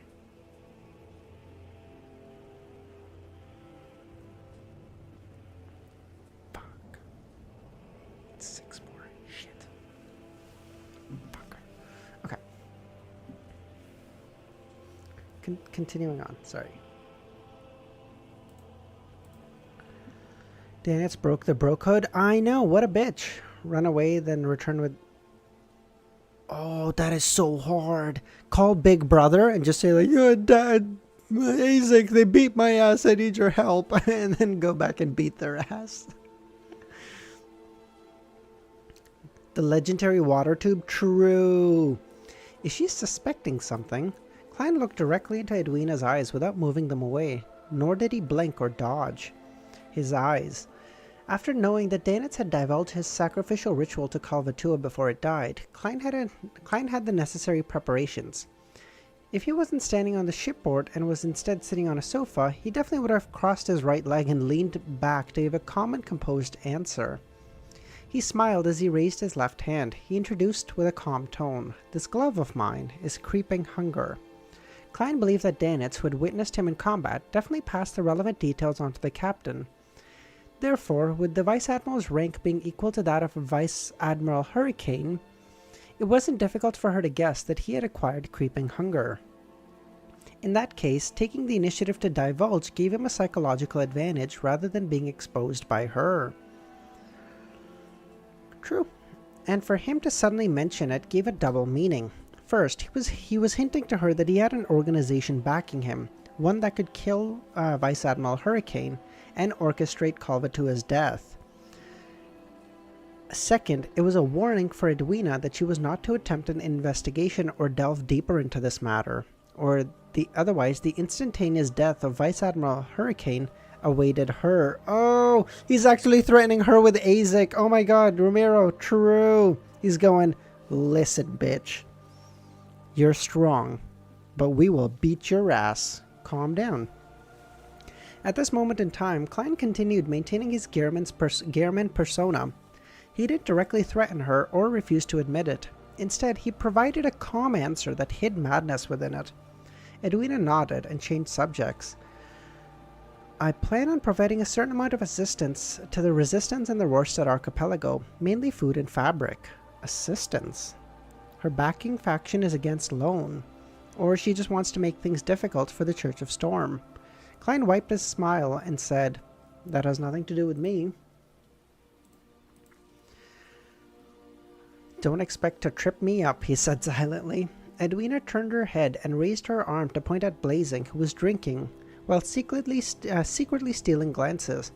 I will entrust him to handle it, including contacting the Resistance and confirming the time. We'll arrange for a private harbor, and I wish for you to provide help. Dennett spewed out a golden waterfall from his mouth. I think a golden waterfall has a different meaning, no? Why do I...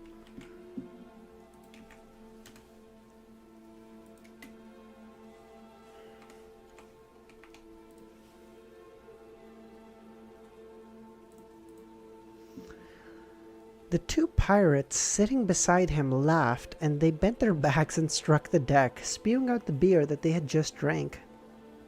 What faction do you think is backing her? That fucking cannon really makes me think the Church of EBS. What else would it be? A fucking cannon that needs 6 sequence 5s of the Bard pathway to come and recharge it? How the fuck do you get that if you don't have the Church of EBS backing you? This is crazy. One of them had dark skin, like he was covered in a layer of metal skin. His waist was rather thick, and although he wasn't fat, he had no curvature to speak of. So Klein basically just called him fat, but not fat.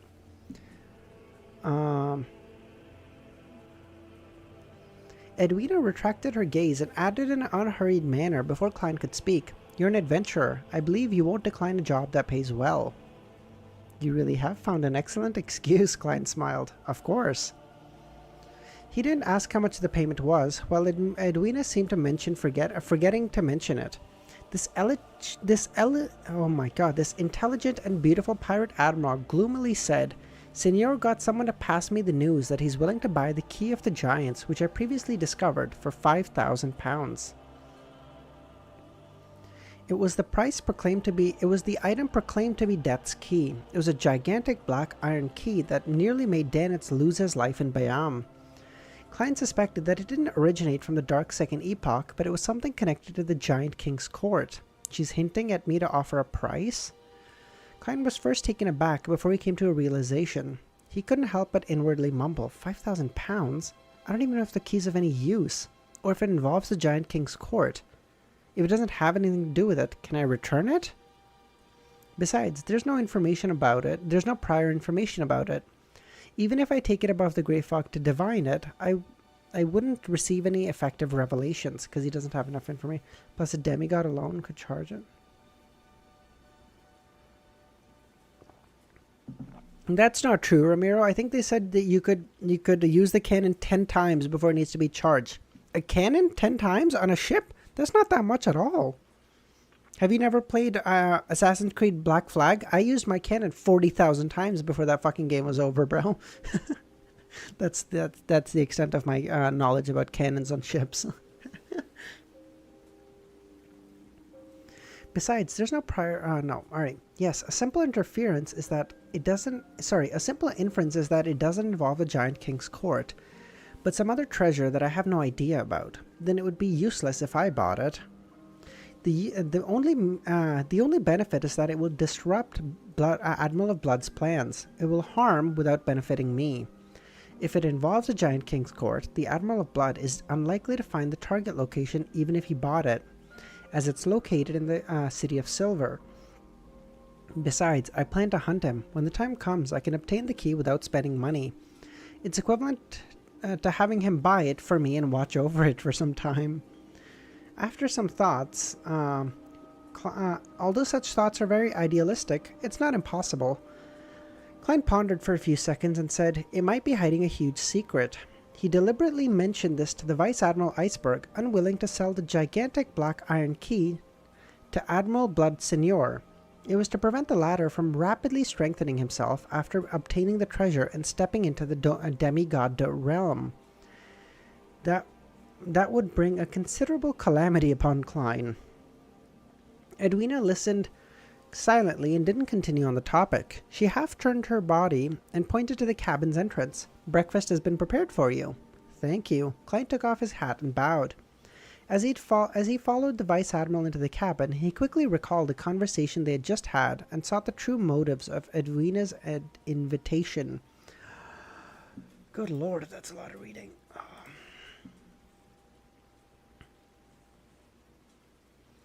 From Gehrman's identity problems to the mystical items suspected to be creeping hunger to the matter of sacrifice to Kalvatua, all of these put together does allow one to imagine that I have a secret organization backing me.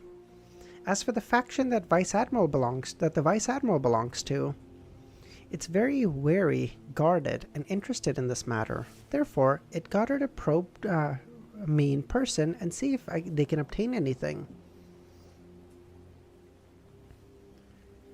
They're still rather friendly at the moment. Extending their assistance to the resistance is a way to convey their intentions. It seems they're leaning towards cooperating. Of course, the unknowns always leave others afraid. Without grasping the situation, the chances the Vice Admiral and the company attacking me is very, very low. Who's the next character trailer you want to see? Done for me personally, but I get the consensus is probably Leonard, but done for me personally, for sure. Is this the last? Yes, last chapter. Last chapter, Nightwalker. I've been streaming for like 3.5 hours at this point. It's time to call it a night. If they realize that the secret organization backing me was only established a year ago, including the world and Miss Geo, whose connections have been established but are not recruited, there aren't more than 10 people. I wonder if they'll get so infuriated that they lose control. As his thoughts raced, Klein entered the cabin, followed a dim passageway, passing through one wooden door after another. He followed Edwina up some stairs and arrived at a brighter second level. Susie should be next, true. Before entering the pirates' dining hall, they passed a half-opened room. Klein casually glanced inside and saw a gigantic black iron key sitting on the wooden table. I wish to see a small villain like Hannes Winston? Who the fuck is What? Who the fuck is that guy? Susie trailer will be peak. Susie really should be, if they want to give her a trailer, it should be the last one.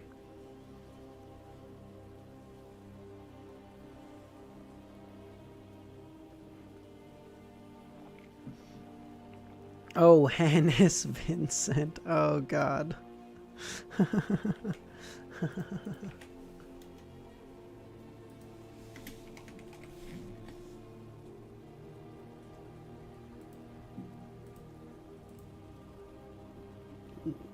Ray Bieber. Oh, I guess they could do Ray. Yeah.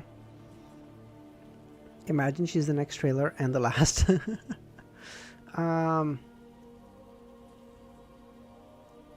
These items are evidence from our various treasure hunting expeditions. Most of them are mementos, while others have yet to show their value and require further study.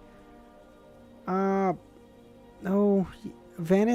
Vincent. He was the fortune teller?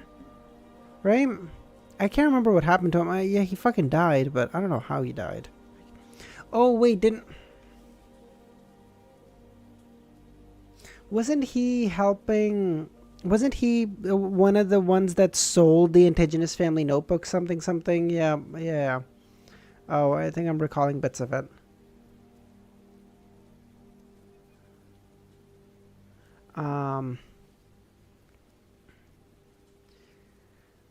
It had but her, Edwina appeared cold, but her explanations were in great detail. It had the feeling like she was afraid that she wouldn't understand her or was left puzzled. He died in sleep when he was secretly an Aurora Order member. He was secretly one of my peeps. Melissa's friend saw the incant. Oh, right. Yes, thank you.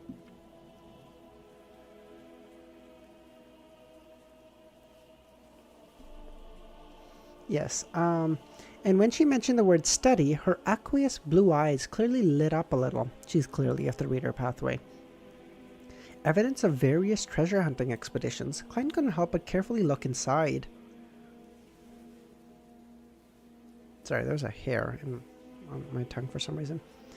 At this point, Edwina pushed open the door and walked in, and introduced in passing. This is a gold coin from the 4th Epoch Solomon Empire. Klein's gaze shifted over as he saw the coin placed inside a frame. It was entirely dark gold in color, as though it was combined with 2 semicircles of different dimensions. It looked extremely asymmetrical, and there was a sharp crown engraved on its surface. If you could remember everything with one time reading, you would enjoy it too. I'm really enjoying it, but there's no shot I can remember everything in one read through. Like I like to think I have a pretty good memory, but the level of detail is insane. And there was a sharp crown engraved on its surface. It looked very similar to the crown worn by the King of the Five Seas, Nast. That makes sense. Edwina was like an owner that liked to flaunt her collection. She began introducing the items in the room, making Klein recall a familiar person, old Mr. Eye of Wisdom, the great detective, Isengard Stanton. Oh, and he's comparing her to the Isengard Stantons. Oh, you're referring to the reader potion. Oh, I see. Oh, and yeah, he's comparing her to Isengard, who we know is of the reader pathway. So, oh, she's definitely of the reader pathway for sure. In regards to the traits of flaunting collections, they're very similar. Is this a tendency of people with huge collections? Wait, Mr. Stanton has studied in Lenberg for 4 years. Vice Admiral Iceberg's description includes information that she hails from Lenberg. Lenberg is the capital of the Church of God of Knowledge and Wisdom.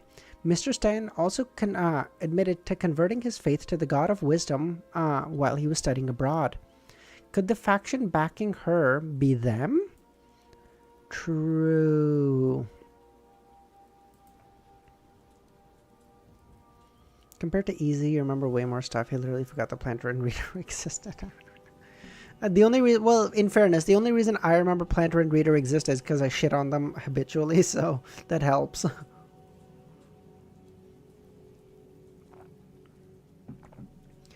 Just like he had seen in the dream, the key was about the size of a 7-string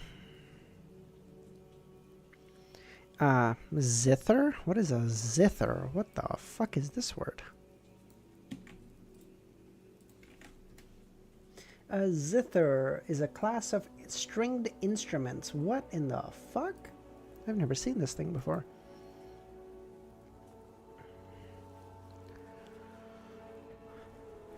An ordinary person would have to wrap their arms around to move it. It was dull and ancient looking. The patterns on it are similar to the City of Silver style. It clearly has giant traits. Klein nodded just as he was about to retract his gaze when he heard Edwina say, "You can study it." "You're letting me study it?" "You probably have no idea how many latent problems I've triggered in the past. Aren't you afraid that the golden dream will disappear if you let me study it?" No, I said no. Wait, did I read that in my head? I'm sorry. I did read that. I appreciate that, Nightwalker. When you say you're not me, does that mean you forget a lot? I did read it. I just read it in my head. Apparently, I think I got a zither at my house. What?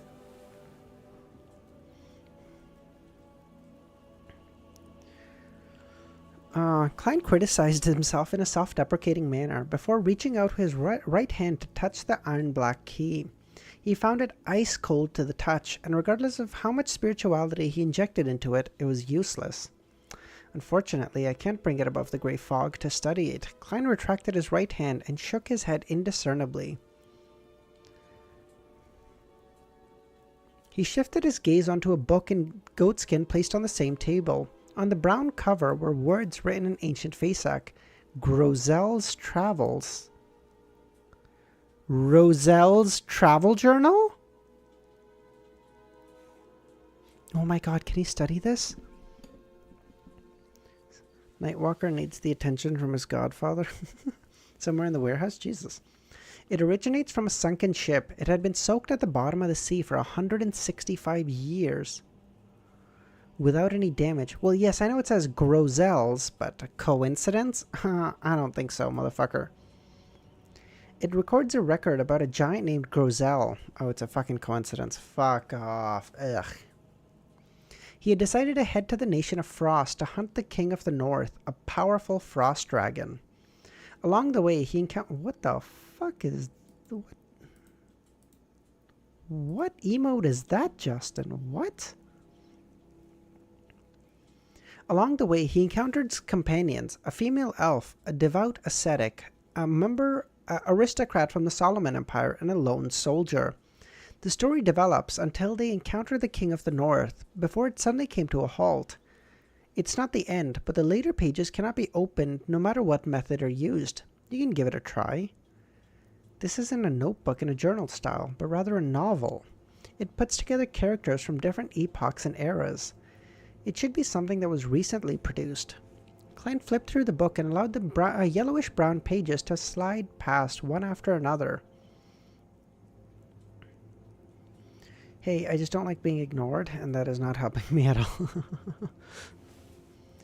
The contents were roughly what Edwina said, but the story appeared rather abrupt and fractured. It kept making Klein suspect if he had missed a paragraph. For example, the protagonists would become familiar with one another moments after encountering each other as strangers. Soon after, he browsed to the last page and found they were stuck together. No matter what there was no way to pry them apart. Such effects can probably be dealt with above the grey fog. I wonder what sort of accidents might happen. Klein turned his head to look at the Vice Admiral.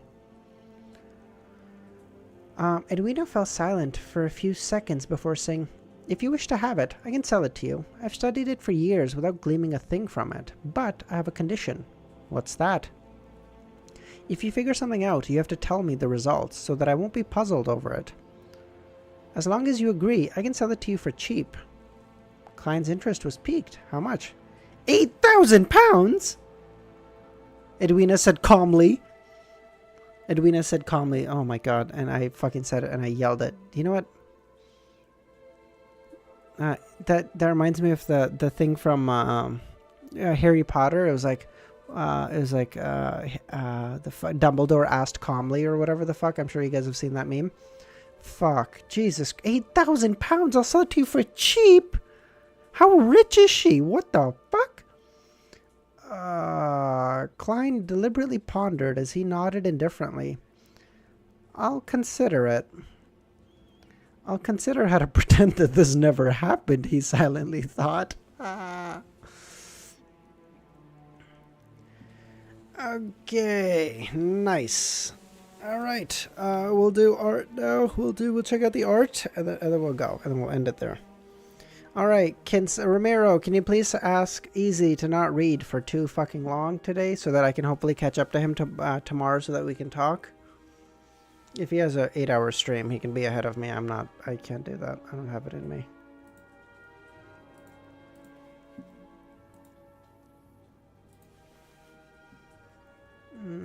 $800,000 for a book is crazy. Like, it's insane. And saying I'll sell it to you for pretty cheap, that's crazy. It's fine. Oh, I'll definitely catch up in time. It was just I wanted us to be in the same I don't want to be ahead of him. I just wanted to be in the same place for him with him tomorrow so that we could just talk openly, because he can be like 6 chapters ahead and nothing happens of value and it's kind of no problem. But then he can be 1 chapter ahead and suddenly we've gotten all the lore drops. We know we get a card of blasphemy. Someone died. A new Tarot Club member joined, and it's like, what the fuck am I reading? So it's just, so, you know. Yes, this one. Queen of the Wands. That's an interesting name. She does look very good. I think you're just a single stream behind. Yeah, I'm 6 chapters behind, right? Like if he was to not stream today, I'm 6 chapters behind where he is right now. We're literally in the same place. That's very cool. Raynette Tyneker. Major Arcana cards. Queen of the... Oh, that's a major arcana. That's a minor arcana card? Oh, I did not know that. Minor. I don't think minor arcanas will ever become important for the Tarot Club. If we ever get to 21 fucking members, I think that'll be plenty. Although I guess maybe Klein could make like his blessed a minor arcana card. There's a deck of tarot cards, both major and minor, sold a while ago. Ah, I see. This is from that side. Ah, cool. Maybe Klein will make some blessed his have like a minor arcana name, so they can't join the tarot club, but like he'll help them individually and stuff or whatever. Cool. Like what Alger assumes is happening with the world. Not with the world, I guess, because he's actually the tarot club, but like all the other blessed that he's representing. Random scenes and characters have minor arcana cards attached to them. Oh, I see. Okay. Some art from the current tarot club members to celebrate the hermit joining. Audrey. Wow, that is beautiful. That is so Susie in the back. She looks so fluffy.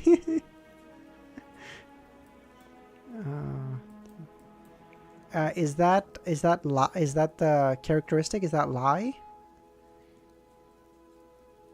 Is that the thing?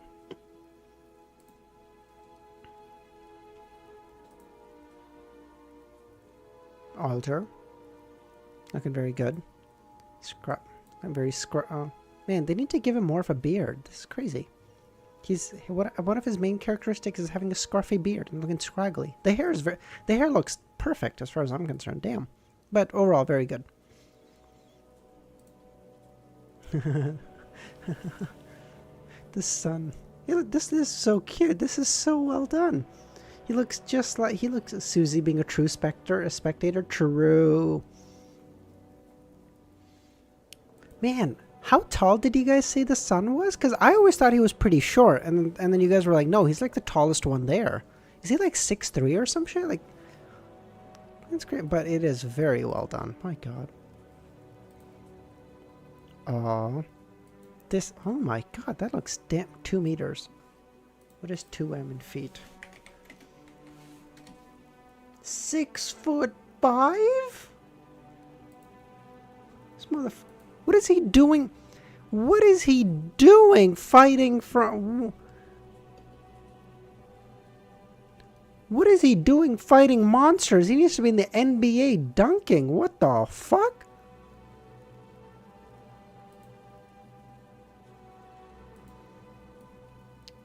This is beautiful. The hair, the cup. He is giant.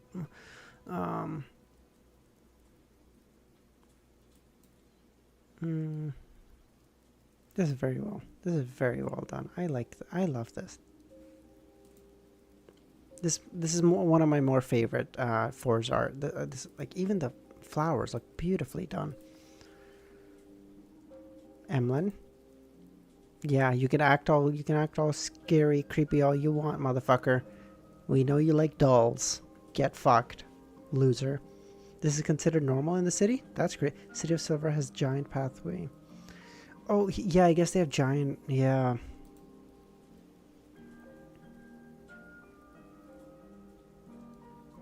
This is very cool. This is the astrolabe that broke, right? Is that right? The astrolabe broke when she used it to enter the tarot club for the first time, like Audrey's mirror. He is short in the City of Silver. That's crazy. Damn. If they could ever find that City of Silver, they are becoming NBA champs for sure. This is very... My God, this is very nice. Klein, but he's hot.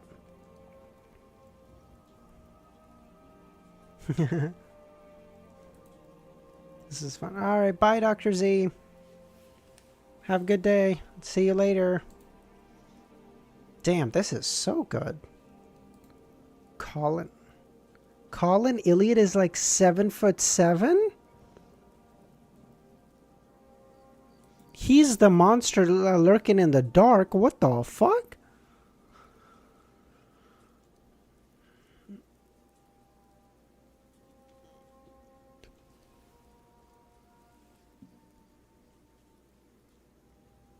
Quite nice. This one's okay. This looks a little creepy for the Klein Moretti persona. Farewell, Charizard.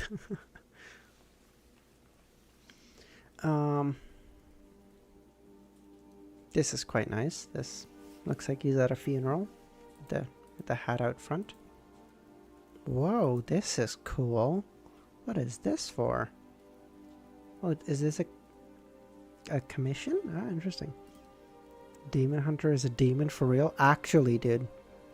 You know, as you stare into the abyss, this abyss stares into you type shit. Like, actually, this is very cool. Dependent, like, it's so eerily accurate. I love that. That's great. Seriously, you guys have some, like, unbelievably talented artists in the community, dude. This is crazy. I say you guys because I don't consider myself part of the community until I'm finished Lord of the Mysteries. Then I can say our community. Until then, it feels a little disingenuous. Alright, bye Merlin. Thanks for popping by. Before some people start leaving, I'll mention it one more time. Discord in the description. That's it. Yeah. Alright, get out of here. Bye guys. Have a good night or days or fucking whatever time of day. I don't know. Whoa. Oh, that looks creepy as fuck. Love that. Man, that red moon is just creepy as fuck. We playing MC? You're coming, right? Give me like... Yeah, fuck it, I'll join. Yeah, I'll join. Yeah, you're good. Yeah, I should be fine. Night, night. This is cool. See, our little precious dumbass. Don't die, okay? Good thing Bullseye is not here.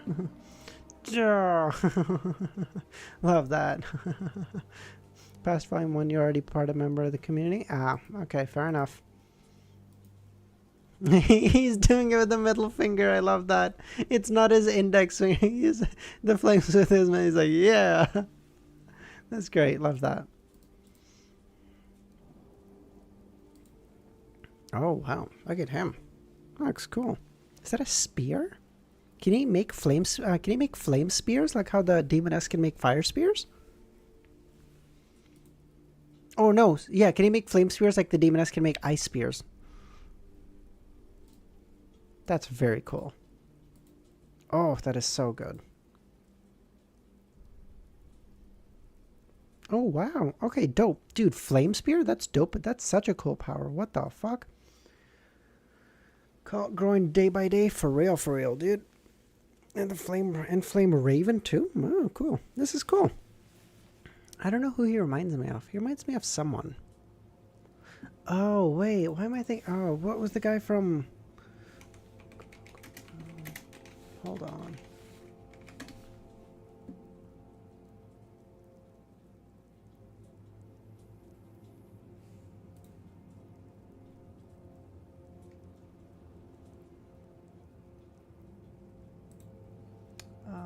What the fuck was his name? Come on. What's his name? Ah. Okay. Different hair, for sure. Different colored hair, but kind of similar. You guys got to give it to me. Kind of similar. Hear me out. Aomine from Kuroko no Basuke. Hear me out. A little bit. Like 30%. Give me something. Throw fire at enemy and then Klein teleports to the flame and punches you. True. Get hit by the punch or get hit by the flame. Out of here. No? Give me a little bit. They look a little similar. A little bit.